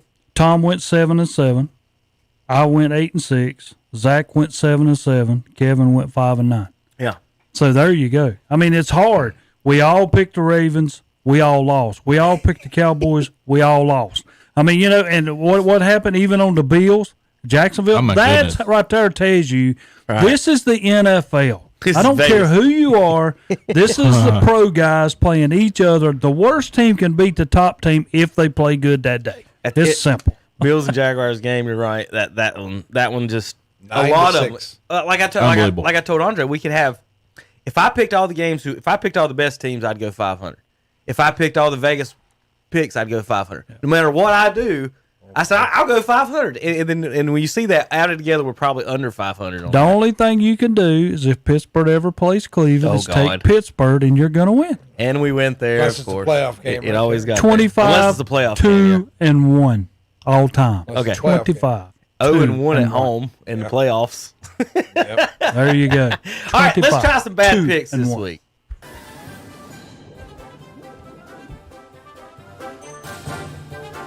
They've had some good wins. They beat State. They beat somebody else last week But too. Right? They beat Kentucky. But they beat them at home, where you cannot hear over. Today, they're everybody's going to be able to hear. Arkansas win. No, they don't. Did everybody pick that game? No, I'm going to go with Arkansas. Zach, good pick. Good Suey. pick. Arkansas wins 31-28 versus Mississippi State. They could hear. Bad picks. I'll take Fresno. Zach going with Fresno. I thought you was going to say State again. I'll take State. Terry, Fresno or Boise? Boise State. I could have on the road. I can sometimes pick Terry State. Yeah, there you go. Yeah, he always likes it. He's got a fetish for Boise State. Hey, they helped me when I picked them last time. Yeah, I'm going with Fresno. Come on, Bulldogs. Come on, do something. Good loss for y'all. We'll see. Boise State wins 40-14 versus Fresno State. Bad picks. Vegas knows. Tar Heels win. Tar Heels to upset the nation. Terry. Beat Forest, even when Carolina was ranked the last few years. Wake Forest give Carolina all they wanted. Wake Forest will go in there and defeat the Tar Heels today. Go ahead and say they'll destroy him, Terry. Say it. That's all Say I it. must Say say. it. Say they'll destroy him. That way I know Wake I'm Forest will score, and as I'm sitting here, and I'm going to tell you, Tom, because when they hit it, you're going to know it. It's not gonna hurt my feelings if Wake Forest is going does to score win. 50-something. But if Wake Forest does win, I'll be happy. Carolina's not going to be able to stop them, so Carolina's going to have to dish it back to them, and I don't think they can for a whole game. North Carolina wins 58-55 versus Wake Forest. Bad picks. I'm going to go with Michigan State. Good pick, Zach. That's the same thing. I'm going Michigan State. Purdue wins 40-29 versus Michigan State. They did. TCU. Baylor. I'm taking Baylor. Terry? I got Baylor. I'm taking the Branch Davidians. TCU wins 30-28 versus Baylor. Be Kentucky. You better win. Terry? I've took Kentucky playing back at home. Zachary, here's your chance. I'm going to pick Tennessee. I ain't taking Kentucky again. He's giving up. Tennessee wins 45-42 versus Kentucky. Those are some bad picks. Not bad, because college we did good last week. Y'all didn't do bad. But the This NFL, we was terrible. Kentucky let me down. Well, why is there no sound on that? I'm a loss for you. Say it again, Tom. That's a loss for you. Oh, I'm going to back that up. Yeah, do that. I thought we was done with the bad picks. That was college. Texans Go ahead, for the take win. it. Go ahead. Texans That's for a the loss for you. Say it again, Tom. That's a loss for you. You're that confident in your Dolphins. Didn't they pick. I get just beat want by you- 40 They last went week? 2-0 this week. You're 4 days. confident in your Dolphins pick. Just letting you know. I'm not saying I'm confident in it. It's 1-7. All right, Falcons is Dolphins win 17-9 versus the Texans. Ravens at Dolphins. Terry, you gonna pick that? There's your pick. Ravens at the Dolphins. I guess I got the Ravens. Yeah, I guess I got the Ravens. Okay. Hey, good job, y'all. Dolphins win 22-10 versus with the the Ravens. quarterback. Bad And the worst running game in I'm professional going football. Saints, but Vegas will do the Falcons on this one. Zach? I'm going with the Saints. Saints. Falcons win 27-25 versus the Saints. Give me the Raiders. I don't trust the Giants. Terry? I got the Raiders. I got the Raiders too. I'll make it 4-4 on the Raiders. I'm not picking them. Giants win 31-16 versus the Raiders. Bad picks. Bills. Bills. The Bills. Jaguars win 9-6 versus the Bills. Bad picks. Cowboys win. Terry? Cowboys. Cowboys. Oh, sorry. Who's quarterbacking for? Prescott. He's back. Not Yeah. him. I mean for Denver. Oh, I do not know. Check down 10. We'll go Cowboys. Broncos win 30-16 versus the Cowboys. Bad picks. I'm going to go Bengals at home.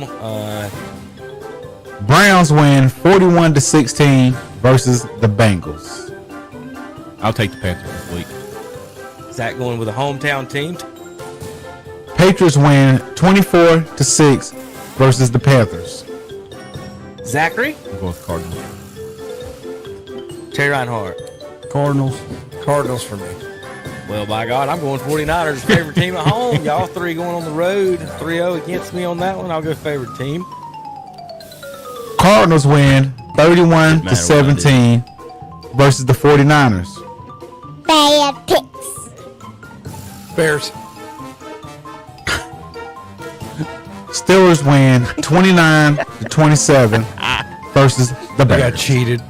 Eagles at home. West Fly, Coast Eagles team. fly, West Wisconsin, Coast right? team in the Only cold. a point. Chargers win 27-24 versus the Eagles. Give me the Rams at home.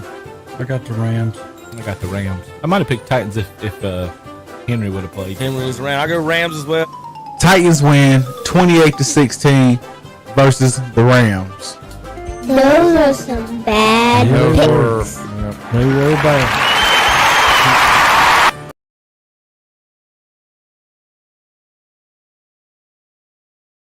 The worst running game. They have one of the worst offenses in football. They were 1-7 through 1-7. 8 games before we picked last Saturday. And they're 2-0 within 5 And then days.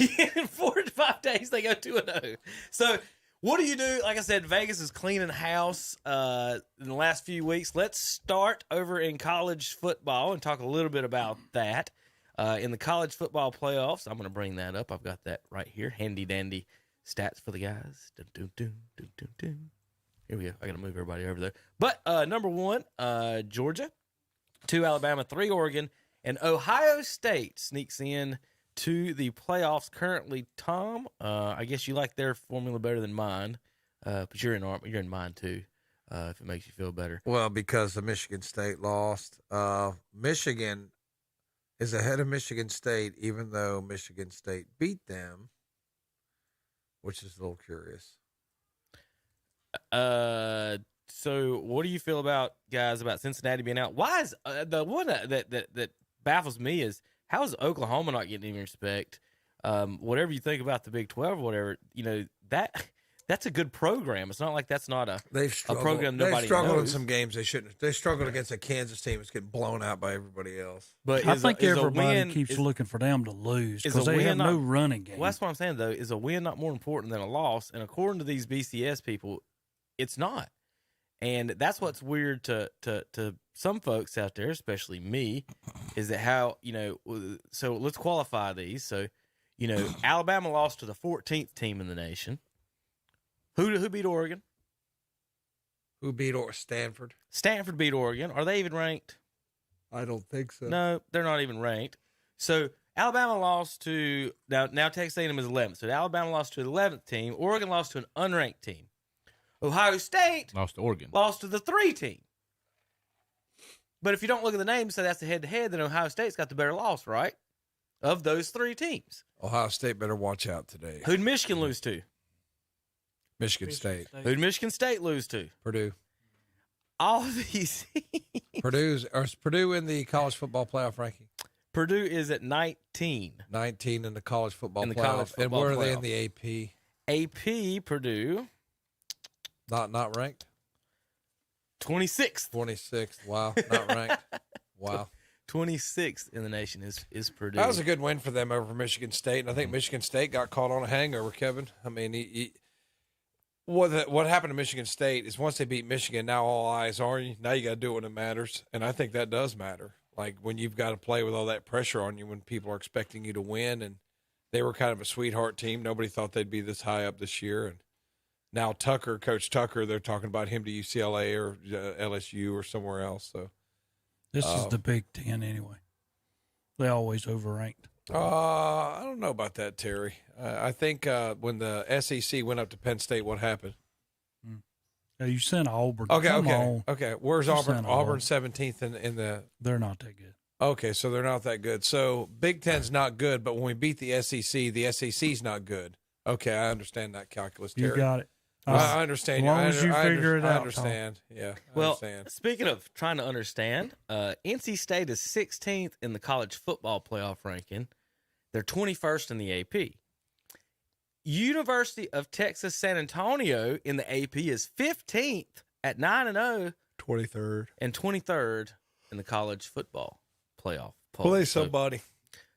a little Yeah. inconsistent. The same thing happened to Cincinnati. That's how come Cincinnati didn't get no respect, because last week they were predicted by 20-21. Struggled. They won by 7. Wouldn't it be better? They should have lost. There was a chance to lose that game. That's what I'm saying. Beside my fancy, rankings that I do here, wouldn't it just be better to say that we're only taking the top 4 ranked from the Power 5 champions?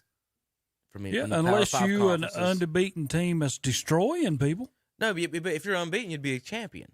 Well, I'm That's just what I'm saying. saying. If Cincinnati and I you know, think. But I'm I saying think. if you take the champions, here's all you got to do. The SEC champion is Georgia. The Pac-12 is Oregon. The Big Ten is Ohio State. The Big 12 is Oklahoma. And who did I miss? Who's the the Big- ACC, the they don't ACC? have one. They're tied. Who's the Well, ACC right Wake now? Forest would be it. All Wake right, so Forest right would be now it. you just take those top 4 teams. There's your playoffs. What would it be? Would it be such a bad thing to have Georgia, Oregon, Ohio State, and Oklahoma?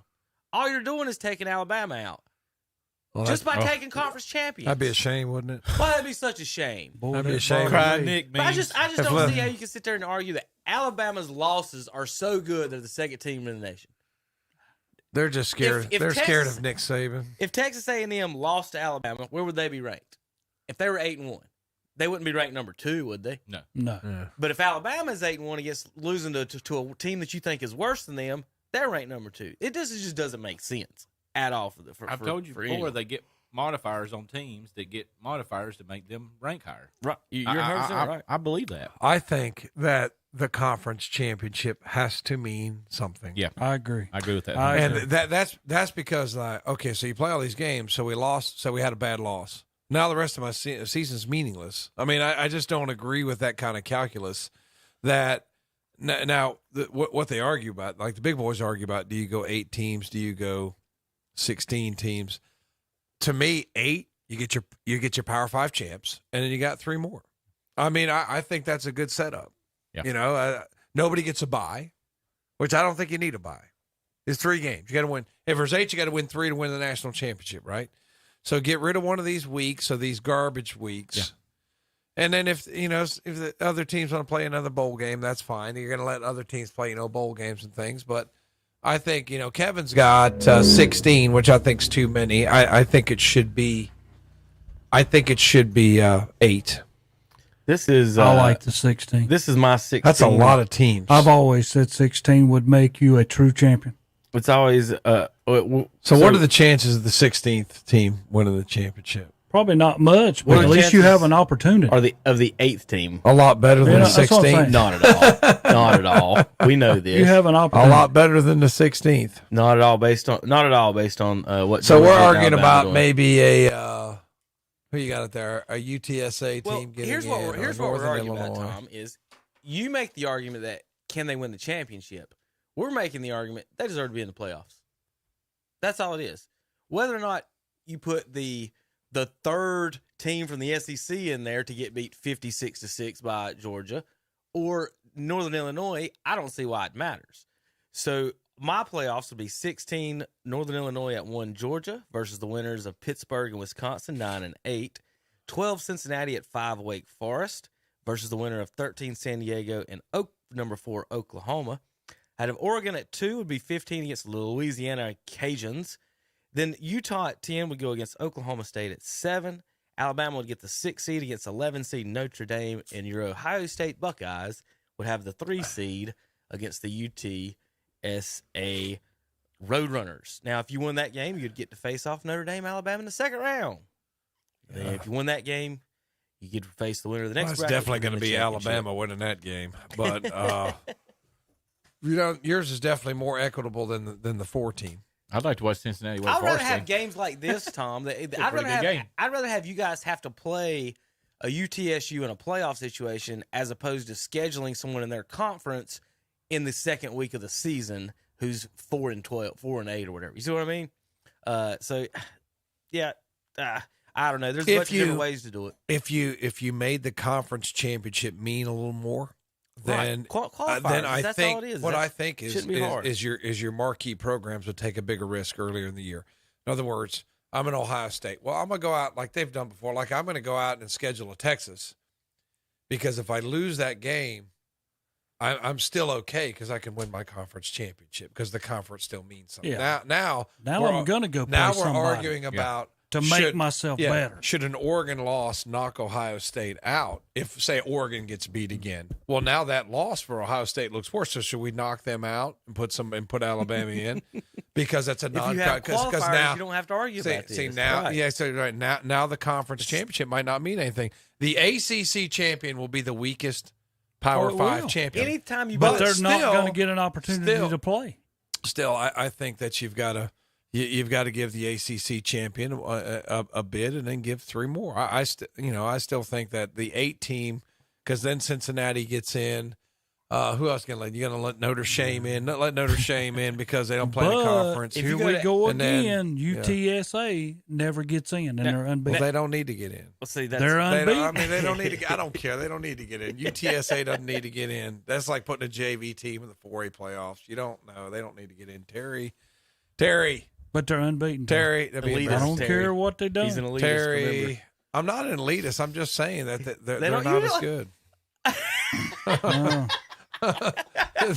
That's not being elitist. UTA just does not deserve. If I was an elitist, I'd say. If I was an elitist, I'd say UTSA doesn't belong because they're not Ohio State. Now, no, they're not. They don't have the football. The AP talent. has them ranked at 15th. I don't care. My the bracket, Terry, has them at the 14th seed. Hold on. Perfect. Hold on. Perfect. You're going to tell me, okay, Cincinnati's number 2 in the AP. Cincinnati plays Alabama. Who wins? I don't know. No, I'll tell you who wins. Alabama by 3 touchdowns.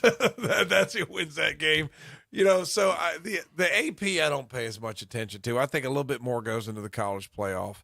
But I'm not an elitist. I'm just saying that when you win your champ, we're not going to argue. The group of 5 doesn't deserve to play. Say that sentence. They I'm don't. not an elitist, but the group of 5 don't deserve to play. I'm sorry.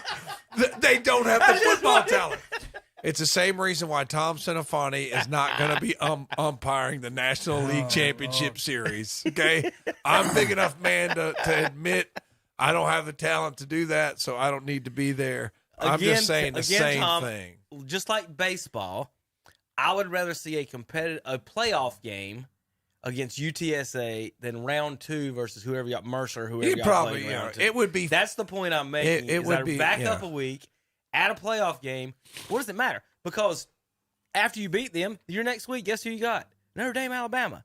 Then after that, you'd have Oregon or Oklahoma State probably. So we'd have the tune-up games. A little warm-up match. Well, little what do they call it in boxing? Sparring. We have a little sparring NCAA game, and then we get in. Let me find the Notre Dame should not be in it anyway because they're not in the conference. I mean, I'm sorry. No. They're an independent. You got to put them in there. No. They got to come in at number 6. Does BYU play in a conference? Number 6. So does BYU? They used to not. They got in a conference. Notre Dame quit being money mongers and join a conference. Well, I don't Ohio like how State they do this year played Tulsa. That's a tough game. And Tulsa. Akron. That's a tough game. Ooh. My argument again is I would rather see UTSU in the playoff against Ohio State. I'm not going to debate that. Akron. I'm not going to debate that. But you know why they're playing Akron and not, hey, let's go out and play a Cincinnati? Because if you get beat, then after somebody beats you, you have to pull for them. Like, okay, well, this team beat us. So you're scared I want them to win, so it's not. Tom. And you would take all that out of the equation, Terry, if you would just take your conference. You're scared to play somebody. So, of course you are. Terry, you got to be scared. We played Oregon and got beat. And that loss, if Oregon screws up again, which they might State carry, did not have to schedule Mississippi State at Mississippi State. We're talking They did not Mississippi have- State. We're talking Mississippi State. Well, or I'm Oregon. just saying. We're talking, I mean, I'm are we gonna cut this seriously next week. At some seriously point, comparing Tom that? has said you don't want to play the good teams because you want to get beat. Correct. And then earlier in the show, he said, "Who have you played? You ain't played nobody." Yeah. There's So where's the final? And they lost to them And I will because say they that ranked is a higher. that is a problem Right. for a UTSA because they're Right. good enough they could come in there and sneak and beat you, and then they screw up and lose a couple games in their Pee Wee conference, and it knocks you out of playoff contention because you had a bad loss at some part in the game. That's why conference champs, group of 5, best team, 2 more. Zach, conference. Tell me what you think about this. Is Vegas putting the screws to us the last two weeks? Yeah. We talked NFL. I'm going to go through the scores last week. Obviously, Alabama's favored by more than 6. They won 20-14. Michigan State, they weren't even favored last week. The 3 against an unranked Purdue, they lost. Going down, Cincinnati barely scrapes by a 3-6 Tulsa team.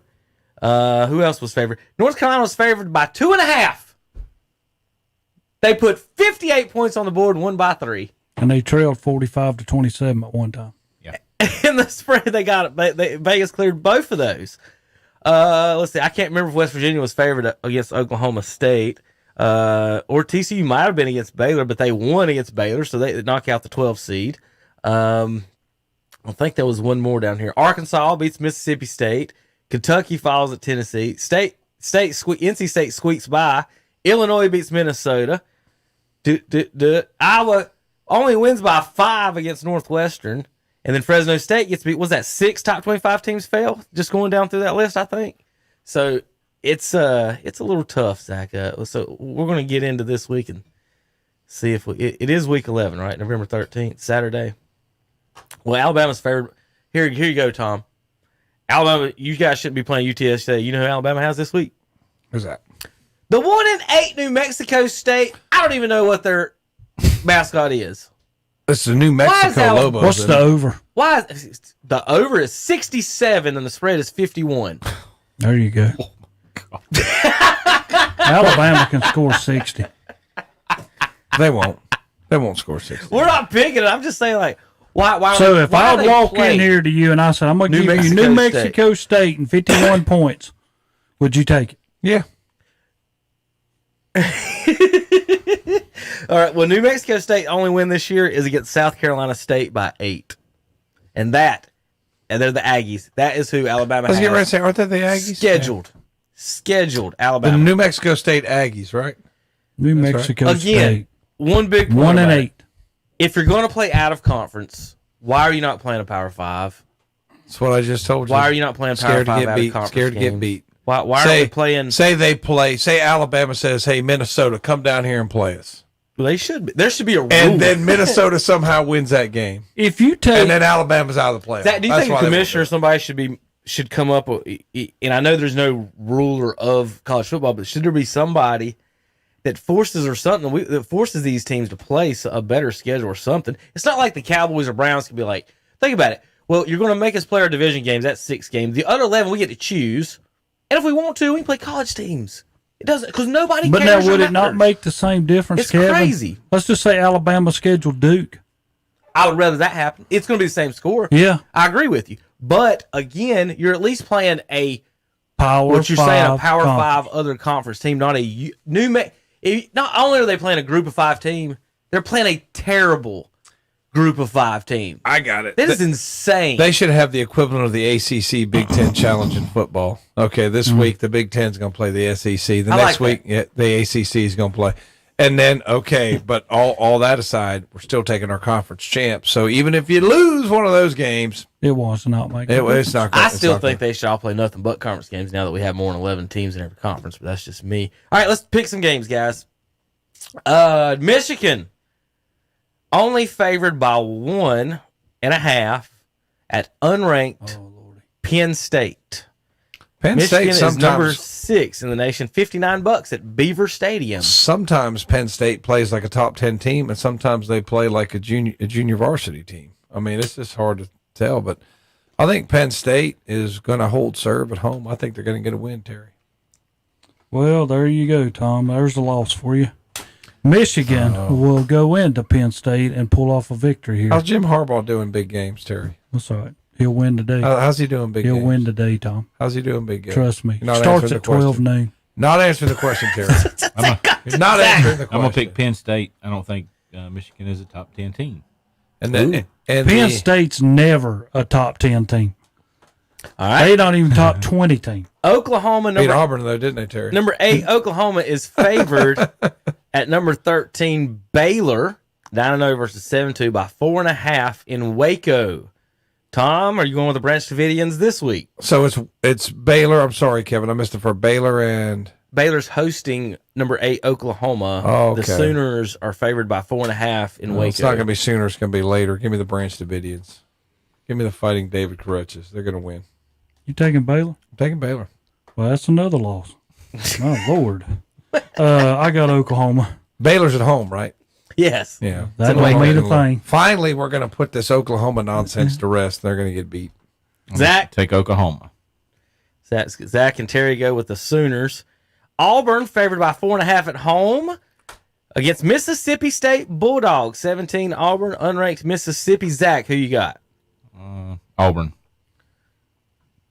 Terry? Well, that's simple, man. Your Mississippi State's on the road. They ain't all them clown hoppers. Auburn wins. I think it's going to be close. Mississippi State's your Dr. Jekyll, Mr. Hyde team. You don't know which Mississippi State's going to show up, but I'm going with Auburn today at home. You should. Auburn has a player on their team named Tank Bigsby. That's pretty cool. Is he a running back? I don't know. He's wide receiver. Okay. No, he's Russian. He is a running back. Yeah, it's a good running name. back named Tank. That's a big spread. Iowa, number 20, favored by 4.5 at home against Minnesota Golden Gophers. Another Dr. Jekyll and Mr. Hyde team. Both of them. Minnesota and Iowa. Both of them. Hawkeyes at home. I think Hawkeyes pull this out. All right, Zach, you want? I got Iowa. Zach, they both went Hawkeyes. Is the Gopher going to beat the Hawkeye? No, I think Iowa wins. Do Hawks eat Gophers? I imagine so, don't they? I don't know. Are Gophers? Yeah. Bill Murray eats Gophers. Speaking of Hawks, we went to play golf the other day, and a hawk took a squirrel out of a tree while I was playing a hole. It landed next to our car and started eating it right there. Somehow we enjoy that. I was like, what just happened? Somehow crazy. The inherent violent side of we love to watch a hawk tear apart a poor squirrel. We'll sit there and watch it. Right out of the tree while I was there playing golf. And of course, Austin's like, did your ball hit that squirrel? I was like, no. Nope. A hawk hit that squirrel. All right, Texas A&M favored by 2.5 at Ole Miss. The Rebels hosting the Aggies, 2.5-point favorites. The Aggies on the road. Zachary. That's a tough one. I'm going to take that. I'm going to take Texas A&M. Terry? Well, I just got through writing Zach's misprint for today. Ole Miss wins at home. Ole Miss can't win the big game. Well, give me Jimbo. Give me Jimbo. Jimbo, don't let me down. I don't feel like that should be a good game. Yeah, it should be. Number 9, Tom's Fighting Irish heading to Charlottesville to take on the Virginia Cavaliers. Notre Dame favored by 6.5 at home. I mean, on the road.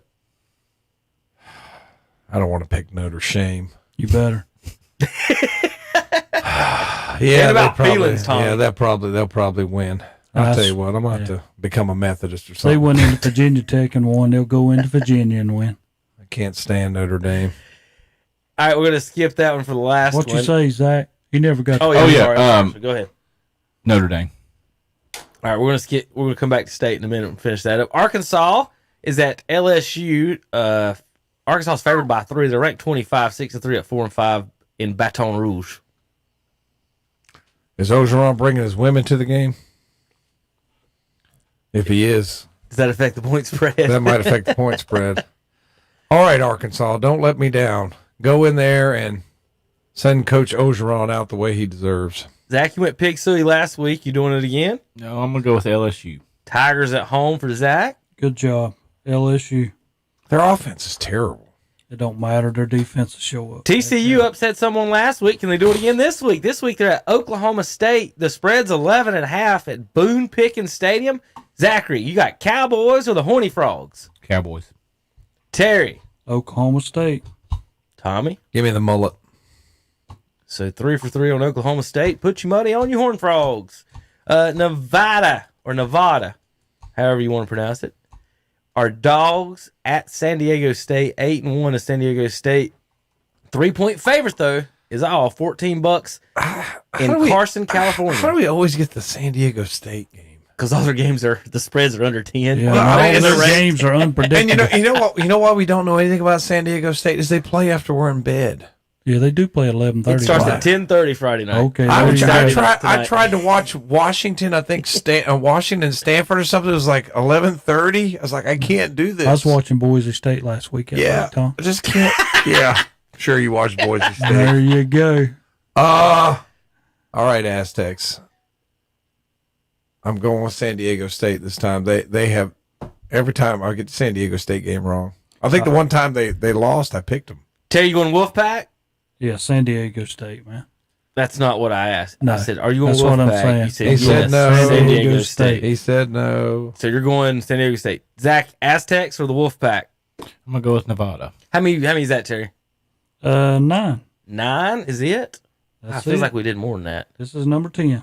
We'll take a trip around the ACC real quick. Syracuse at Louisville. Louisville favored by 3 at home. $16. Zach, Cardinals or Orange? Give me Syracuse. Terry. Well, there's a kid that's a quarterback for Louisville named Cunningham. He's pretty good. I'm taking him. Tommy. Who's at home? Louisville. Give me Louisville. Miami at Florida State. At one time would be a national championship big time matchup. Not so much. Anymore. Miami's favored by 2.5 in Tallahassee today. Zachary. I'm going to go with Miami. Zach goes Canes. Terry. Oh, Lordy. This is tough.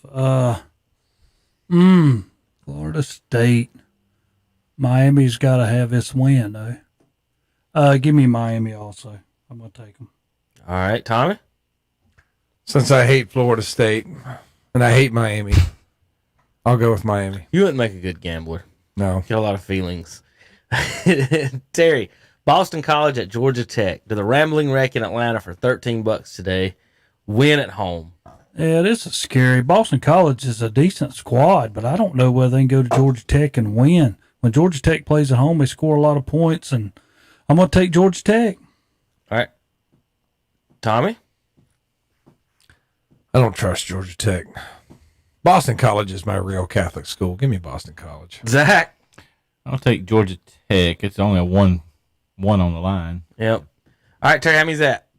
That is 12. 12. We'll just go here while I got it on the board then. NC State at Wake Forest. Wolfpack 16 at 12 Wake Forest. This basically, Terry, this decides who gets in the ACC championship game, right? This is huge. I mean, whoever wins this one's got the upper hand. All right, so Tommy, who you picking? Tough. I really feel State's going to win, but I'm going to pick Wake Forest. Wake Forest favored by 2 at home, and it's sold out. Yeah, it's tough for State to go there and win. I agree, but I'm taking State because I'm a Pac man. I think I probably just jinxed them because I was going to go with State also. Well, it's just that the thing was, why I don't want to take Wake, Terry, is they don't play defense. I don't like picking teams that State don't has play the best defense out of the two. Yeah. But it's hard. State has a hard time going into Wake and winning. They don't play and defense. if they get beat, I mean, I'm going State because that's my team. But they give up like 50 points. It wouldn't surprise me if Wake wins. Yeah. All right, 2 more games over to the Sun Belt. Louisiana, 6.5 point favorites. Now, this is a big game because if they lose, well, not really. They got a conference championship. App and Louisiana could meet again, so App could get a rematch with them. Louisiana's got to keep winning. They're at Troy today, only favored by 6 at Troy in Alabama. Tommy, Raging Cajuns? Or the Troy, are these Trojans? I don't know. I like Troy at home over Louisiana. Troy Trojans. Who you going to take, Zach? Louisiana. There you go. Good pick. Tom, you lose again. Terry, who you going with? Troy plays stuff at home. They've played some big school stuff at home. Louisiana. All right. And Number 15. This is a tricky one. We'll see how you guys feel. Georgia State at Coastal Carolina. Coastal 8-1 on the season. Georgia State has played some big games this year and upset some people, played good games. And they've also played some dog games. And they've also been blown slap off. Somehow, Terry, Coastal, if they win a ball game, they get thousands of AP votes. Louisiana and App can't buy a vote out of the conference, same schedules. Who you got, Terry, Coastal or Georgia State? Coastal Carolina. Georgia State has played some elite groups and played tough against them, but I don't know whether they can go in Coastal and win. That's a tough place to play these days. Fancy chickens for Terry. Tommy? Coastal. Tommy calls, and Zach too, the Chanticleers. All right, when we come back, we'll do our NFL picks and more on KDCBroadcasting.com. Huzzah! Escape to the Renaissance Festival, Saturdays and Sundays. There's music, comedy, circus entertainments. Eat, drink, be merry at the Renaissance Festival. Presented by Pepsi. Discount tickets at Hedis Tita stores or print your own online at renfestinfo.com. Mention the Renaissance Festival and receive discount hotel accommodations at Hampton Inn and Suites, Huntersville and Lake Norman. Huzzah! Old MacDonald had a farm, E-I-E-I-O, and on this farm he had some chicks, E-I-E-I-O, with a tick here and a tick there, here a tick, there a tick, everywhere a tick, old MacDonald. If old MacDonald had a farm today, he'd have a Coyote tractor on it for sure. Test drive one at your local Coyote dealer. Your Coyote dealer is West End Sales, Highway 18 North, Highway 27 intersection west in Vale. It's Christmas time at Jumpin' Jed's in Falston. You'll find a winter wonderland of savings on beautiful Christmas items like Candleberry Christmas scarves, Amish-made cutting bowls, vintage feed sack stockings, specialty tinware lamps, snowmen, reindeers, and nativity scenes, plus Billy Jacobs Christmas and winter prints. Just a huge variety of colorful Christmas decor at Jumpin' Jed's in downtown Falston, right across from the old Stamey store. Open Tuesday through Saturday. Like them on Facebook too. For all of your printing needs, see Modern Printing of Cherryville.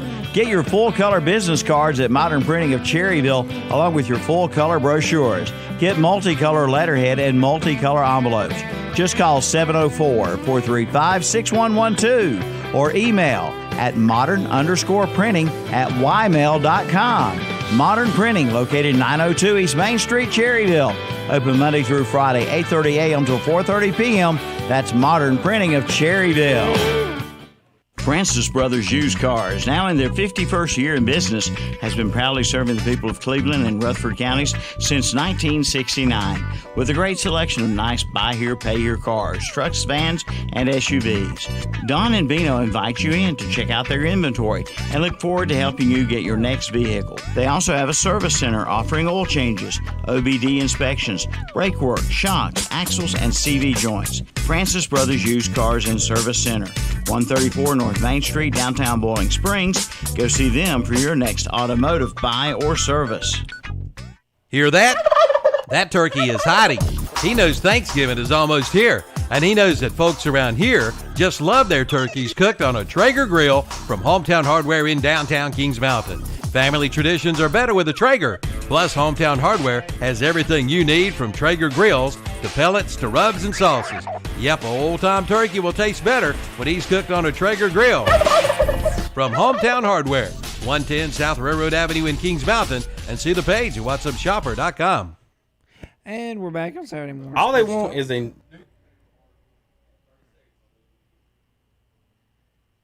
Y'all back? We're back. Okay, I didn't know. I heard you talking, and then I We just were talking without you. Well, I know you usually do. So I mean, all right, my NFL eliminator is up on the board. It's NFL time. Funny thing about it is sometimes teams end up in the playoffs after I kick them out, but I don't care because they're not winning the Super Bowl. Mac Jones ain't winning the Super Bowl, but they're at number 14 in the seed. If you see an X on the screen, I've kicked them out. They're not winning the Super Bowl. You have no chance. I got 22 teams technically still alive. Patriots are in the playoffs right now. I got them at the 14 seed. 23, Philadelphia 22, San Francisco 21, Seattle 20, Indianapolis 19, Minnesota Panthers back at 18, 17, Cincinnati 16, Cleveland 15, Kansas City. Playoff standings, that means those other 14 teams are in the playoffs. New England there in the AFC would be the 7 seed, Pittsburgh the 6, Raiders 5, Buffalo 4, Chargers 3, Ravens 2, Tennessee 1. And as far as doing a power poll, it's just there's no point in it. We were talking about this a minute ago. It's the NFL and the picks and how it's going, guys. You can almost flip a coin. And we talked about this a little bit earlier about these teams.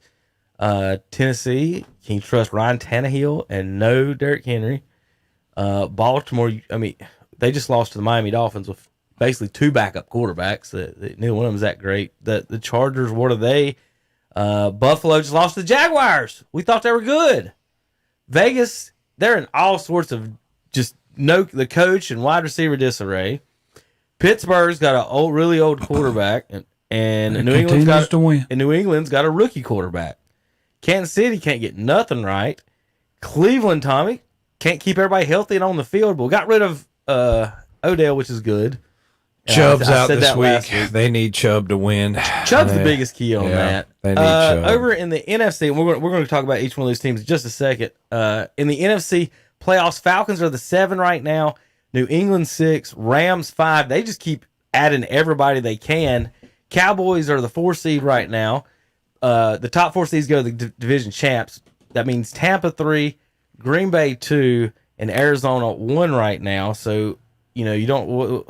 I just put Tampa at the 1 because until Tom Brady's on the field, I see no other reason not to. Other than that, I think every one of these teams has huge question marks, and we've got a bunch of bad teams. This year, I'm not so sure we got a lot of good teams, Terry. How you feel about that statement? I don't think there's no legit team that we could say right now that's a legitimate shot. Nobody's going to beat them. I mean, here's the Rams.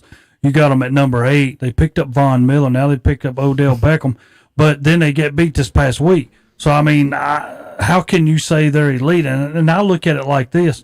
I don't care who you are. You're only putting 11 guys out there. So if the other team's 11 guys are better than what you stuck out there, it's not going to make no difference. But the Rams remind me of the old Oakland Raiders when they were picking up players who was beyond their prime. Mm-hmm. And I don't mean to say that Von Miller and Odell cannot play, but are they as good as it was a couple years ago? No. Picking up their players that are past their prime and could be a little suspect on their character. Yeah. So there you go. I mean, well, Tom, with that, Von Miller, no, but the Odell thing, guys, Deshaun Jackson has to be released from the Rams because he wasn't getting passes thrown his way. There you go. Yeah, that's what's going to happen with Odell. Odell gets there. There's not a as much as he complained about Cleveland, he was still the number 1 targeted receiver in Cleveland. He's going to be 4. So you go from the number 1 targeted receiver not being happy about to being 2nd, 3rd, or 4th somewhere getting the ball on that team. Why? What's the point? And I always thought, him signing in L.A., that's just L.A. Yep. That's what he wants to be. He wants to be in a cosmopolitan city. Yes. Cleveland's a city that you love if you're from the area. A lot of people maybe don't like to go there if they're flashy, if it's all about me, all eyes on me, and that's the way he is. Right. Yeah, I thought it was so L.A.'s a better fit for him. But you would think you would have went with the... Well, it ain't the Raiders anymore, is it? No, they're in Vegas. I mean, he would have been fine in Vegas. He'd have been like New York, L.A. Think about if you're Odell Dallas. and he's wanting on a winning team. Let's go through these. There's no the parties stop at 6 p.m. after 4 o'clock happy hour in Tampa. Is Pittsburgh a big party city? Lambeau, Buffalo. There's your top 4 teams. Nashville is Odell going from Cleveland to Nashville? No. How about Phoenix? That's close enough. So Baltimore, no. L.A., hey. Oakland, yeah, but there you are again. Vegas. What is he at L.A.? I don't even think he's number 4. Receiver. Yeah, Dallas, he would be 2nd, 3rd, or 4th again. He'll be open there because they won't be able to focus on him because they got Cooper Kupp and they got weapons. Yeah, Woods. San Diego, he's not going to play with a second-year quarterback. He's not going to play with Jameis Winston in New Orleans. And Matt Ryan, they're not signing anybody. They're accidentally winning. I think they're trying to tank and they keep accidentally winning. So, it's his options, but other than I'm going to go to if for Odell Beckham, what he is. So I good riddance as far as Cleveland goes. Our team rides on Nick Chubb no matter what. See, the thing was what I was hoping is somebody would pick up his salary so we don't have to pay him. But nobody was going to pick him up. At least they reworked the deal, and as soon as they got rid of him, you saw what they do. They gave extensions to 2 of their offensive linemen. So I mean, pay who's helping pay you pay the bills, and that's what they did. And they get a smart move, lock up those offensive linemen. You got to have some Denzel Ward money. You got to have some. If you're going to keep Baker, you got to have some Baker money. They're going to have to make a decision on that. But did a good. Don't hit. And I think some others, Jarvis Landry, I think making $16 million. They're going to have some other things come up. Well, Terry, he's back. Good job. If everybody in Carolina thinks that's the man to bring you back, you got rid of him, really? Okay, now he's back. He couldn't even start at New England. A rookie took his spot. Okay, here he is for you. It's not going to happen, y'all. A rookie took your spot. So Clark Kent returns. He's not Superman. When you're watching this stuff, as far as the Cam stuff goes, and you're sitting there, it's almost like if you've paid attention to any of the news the last few years, as far as like depending on who's telling you the news, you're going to get a different story. Watching this Cam come back and the thoughts that people have about what he is or what he was. I think Terry's 7-17 his last, or 7-16 his last 23 starts overall with New England and Carolina. Zach, you're a Panthers fan. I want to get to it in a second, but just looking at overall, you cut your quarterback, you trade 3 draft picks for another guy, he gets hurt, and then you bring the guy back in. How does Matt Rule have a job, keep his job at all? Is this not automatically saying fire me, unless they just win all these games? And if they thought they could win all these games, why wasn't he the quarterback there to begin with? And it's a weird situation. I don't know if we've ever seen this. Have we ever seen like the leader of a team go? We see players go back and re-sign for 1 year, but a quarterback go back to a team. Brett Favre didn't go back. They didn't welcome him back for 1 year. Usually teams try to move on and say, we're done. We're gonna Mac Jones. Or if you do go back, you go back for 1 day, just so you. That's can what I'm be, saying. Like we've never seen a quarterback or somebody go back to a team. But yeah, y'all remember this guy? So Zach, Panthers fan, you thought you were done with this. Now he's on a 1 year deal. So looking forward, you have to either say, well, if he plays good, he's gonna be a quarterback next year. When does this ever end?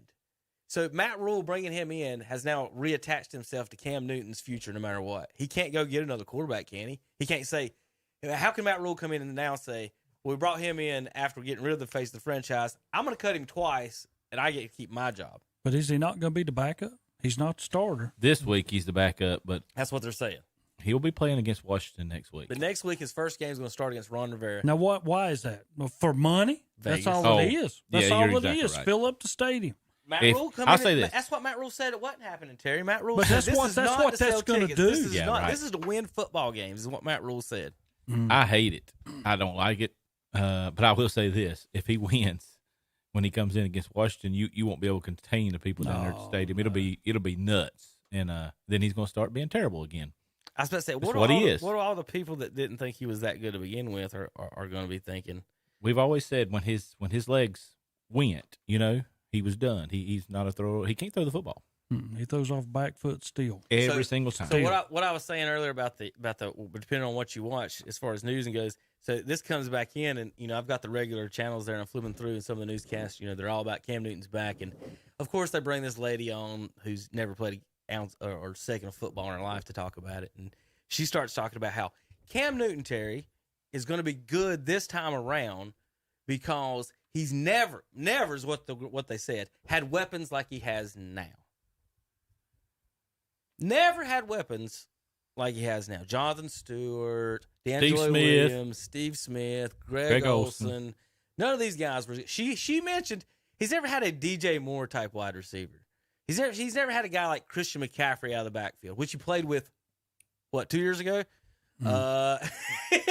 Maybe these guys can jump higher. What are they talking about? I mean, that's what these guys are going to have to do. Maybe they can leap higher to get the ball that's thrown over their head. Exactly. That's got to be the only Is Cam thing. a better passer than Sam Darnold?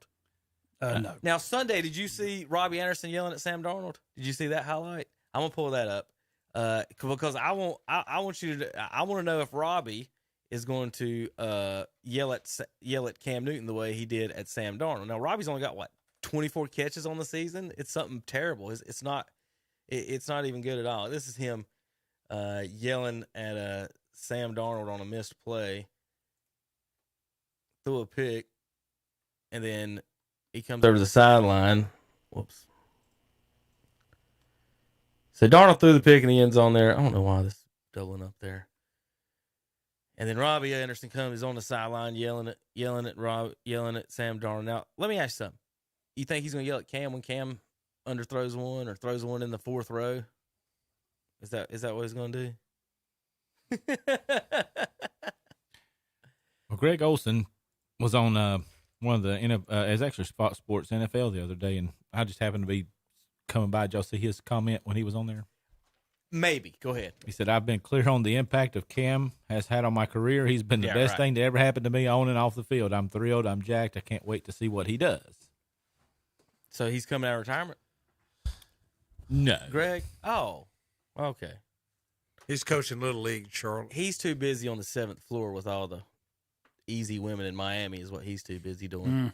Miami, Falcons at Cowboys, 1 o'clock Sunday. Again, I don't know what the Falcons will beat a decent team and lose to a bad team. Cowboys, Terry, speaking of beating a good team and losing to a bad team, lost down 30-0 to the Broncos. Unbelievable. I don't even know what to say about that. Nothing you can't say. They could not get started. You're favored by 8.5 against what a lot of people say is a better team than the Broncos. No, the Cowboys win. Tommy? Falcons. Cowboys favored by 8.5. You going Falcons? I'm going to take the Cowboys, and conviction is not there. Again, it doesn't matter what I do here. I'm going to go 500 or less. Cowboys should win. Falcons need to win. Cowboys better win or Jerry's going to be mad. I'm going to go Cowboys for this win. Well, that'd be terrible if Jerry's mad. Cannot trust the Atlanta Falcons for anything. Anything. Saints, speaking of not really trust anybody, Saints on the road are 3-point dogs to Tennessee Titans in Nashville, 54 degrees. Of course, no Derrick Henry now. Titans took care of the Rams without that. Zach, how you feel about that? I'm going to go with the Titans again this week. I did not last week. I'm going to go with the Titans. I think they surprised me last week. I'll say that. Terry? I'm just going to go with the home team. I'm going to take the Titans. Saints. Dang, Tom, you're going to be 2 behind. Who's starting for the Saints now? Is it Simeon? Is I don't know Simeon the answer to starting? that. Oh, my God. Yeah, we'll go Titans at home. We'll go Titans in Nashville. Jaguars. Urban Meyer got his first American soil win last week, and he celebrated in the bars of Buffalo, Tom, is what I'm told. This week he's going in Indianapolis, where the Colts are 10-point favorites. How is a 4-5 team a 10-point favorite over anybody in the NFL, especially a team that just beat Buffalo the week before? Colts at home against the Jaguars. Tommy. Colts. Terry Reinhardt. Colts. Now, when we When we go that, all it's usually four, bad. last week, the one that I didn't go all four and said, I'm not going all four, that's the one I missed. And then we missed like 4 straight with all 4 of us. So You probably got a 50-50 shot on this one. I'm going 50-50. Go Jaguars. I'm the only person that's picked the Jaguars at all this year. So go Jaguars. We'll pick them again. Urban Meyer's going to get a winning streak, Tommy. No. Winning streak. No. You know what happens when Urban Meyer streaks? Yeah. Woo. Browns. In New England. Without Chubb. No Chubb. No Odell Beckham. Against Mac Jones and Bill Belichick. Belichick against his old nemesis, old team, the Browns. Zachary, who you got? Both of them need to win. I'm going to go with the Patriots because Chubb's not there. Terry? I've already wrote mine down, the Patriots. Yeah, we know what Terry's going to do. Tom Centofanti. Give me the Browns. Tom makes me better. Browns better win. They should win, but I don't know if they can beat Belichick without Chubb because he's a difference maker. You can't coach against that. I'm going Patriots at home with this victory. Bills at Jets. Last week, y'all, before I got Bills out of my mouth, said Bills. Terry, does Buffalo go into New Jersey and pull off the victory over the Jets? They do. Bills. Yeah, Zach. they're not going to. Yeah, Bills are going to go back and win. They're going to lay an egg twice. Before Tom talks, I'm going to say Bills and put the pressure on him. Three picks for the Bills, Tom. Bills. Although the Jets did show up 2 weeks ago? Yeah, one time. On Monday Night Football? Lions at Steelers. Steelers favored by 8 over the Lions. Steelers. Lions do not get their first victory yet. Tampa in Washington. I'm going Buccaneers over the football team. Zachary. Buccaneers. Terry. Yeah, Tampa. Washington. They get a win at home. Now, Bucks have been interesting this year. Andre might have something for that one, Tom. Next week. Tom just picked that on account of that. He's knew is what Andre's going to kill you next week. Well, Tom. you know, I think that Tom Brady and they've struggled. They struggled. Your against last New Orleans. place They're team in the struggling, NFC East. PJ Walker, Matt Barkley, and Cam Newton head into Arizona. Cardinals favored by 10. Zachary. Panthers get the win? No. You going Cardinals? Cardinals. Arizona Cardinals for me. I'm not doing that one. Vikings That'll be an interesting game. I about said San Diego. In Inglewood, California, Minnesota at Chargers. The Vikings have proved to me they're untrustworthy and unpickable, and they're going on the road with no magical horn. Chargers with the victory for me. Zachary. I'm going to go with the Chargers. I like the Vikings. Tom That's takes another the Vikings. loss. You look good in braids, Tom, in a Viking horns. My God, Tom, you're going to be well below 500 after this week. You don't know that, Terry. You will. Trust me. You don't know that, Terry. Speaking of enigmas, Eagles and Broncos this week. Eagles are dogs. Broncos favored at home by 1.5 in Mile High. Zachary, how you feel about that one? I'm going to go with the Eagles. Terry. Broncos. Eagles. Broncos for me. Seahawks and Packers. No Russell Wilson. Is Aaron Rodgers back? It should be close.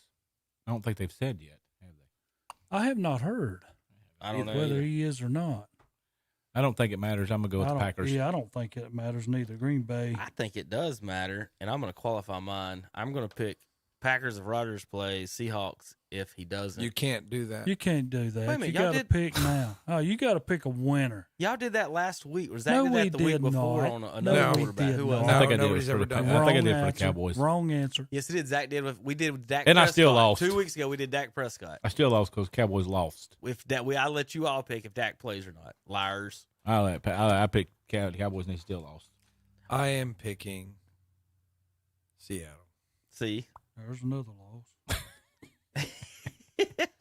Too much distraction in Green Bay. Jordan Love can't do anything. That's what I'm saying. Chiefs at Raiders. Who'd y'all take? I took Seahawks if Rodgers is out. No, I took the Packers, just regardless don't of either put one. anything down for him if he can't pick the game. Then he I can't don't care if pick you the put game. me in the standings or not. I've got the video proof. The Packers will win if Aaron Rodgers plays. If he doesn't, the Seahawks will win. You can't. It's that simple. Chiefs at Raiders. Zachary. It's going to be a good game. I'm going to pick the Chiefs. I'm not convicted about that, though. Terry. I hate picking when we have that one before. Chiefs at the Raiders. Mahomes has got to perform. This, here's the deal in this division. You've left the Chiefs in it because everybody else cannot pull away. So when you do this, like the Atlanta Braves, when everybody else left them in it, then they finally get caught and they run away. Chiefs. Raiders. There's another loss. You don't know that, Terry. Aaron Rodgers could be activated to this afternoon if he passes all of his tests for tomorrow's game. If he has all his shots, he's going to play tomorrow. I don't. Who knows? All right, Zach and Kevin, y'all had to pick. Chiefs and Raiders. Chiefs. I wish Aaron Rodgers would have went and hosted Jeopardy that way. Terry, put me down for the Chiefs on that one. Monday Night Football, Rams at 49ers. Ooh, another good game. Rams favored by 3.5. I guess they got all their parts now. I'm not picking 49. Every time I do, they lose. They're 3 I guess Von Miller I'm and going Odell Rams. be out there this week. I'm going Rams. I'm going to go Rams. Rams. Ooh. Go ahead. What's wrong, Terry? I can't even say who they playing. You don't remember? We were just talking about San Francisco and the Rams. I mean, it's taken away from me. I don't Kind know. of blanks my brain. Rams at 49ers, Terry. Rams. Why should I lose this one, right? Why don't we all lose it? Rams. He's strategizing over. I'm just saying, Rodgers. Well, I mean, they laid an egg last week. All right, Thursday night, finished it up. Patriots at Falcons. Tommy. Falcons. Good morning, Tom. Zach. Patriots. And Terry, Patriots at Falcons. Patriots. Bit of a long day yesterday. I'm going Falcons at home. I picked against the Patriots twice this week. I'm sure they'll be 2-0. Congratulations, Boston. They'll be 7-4 after I'm done with them. Hopefully not. Kyle Larson with the championship. We'll talk more about that in the off season and more coming up the next few weeks. I want to thank everybody for tuning in. We're running a little bit late. We'll see you guys next week on KTC Broadcasting.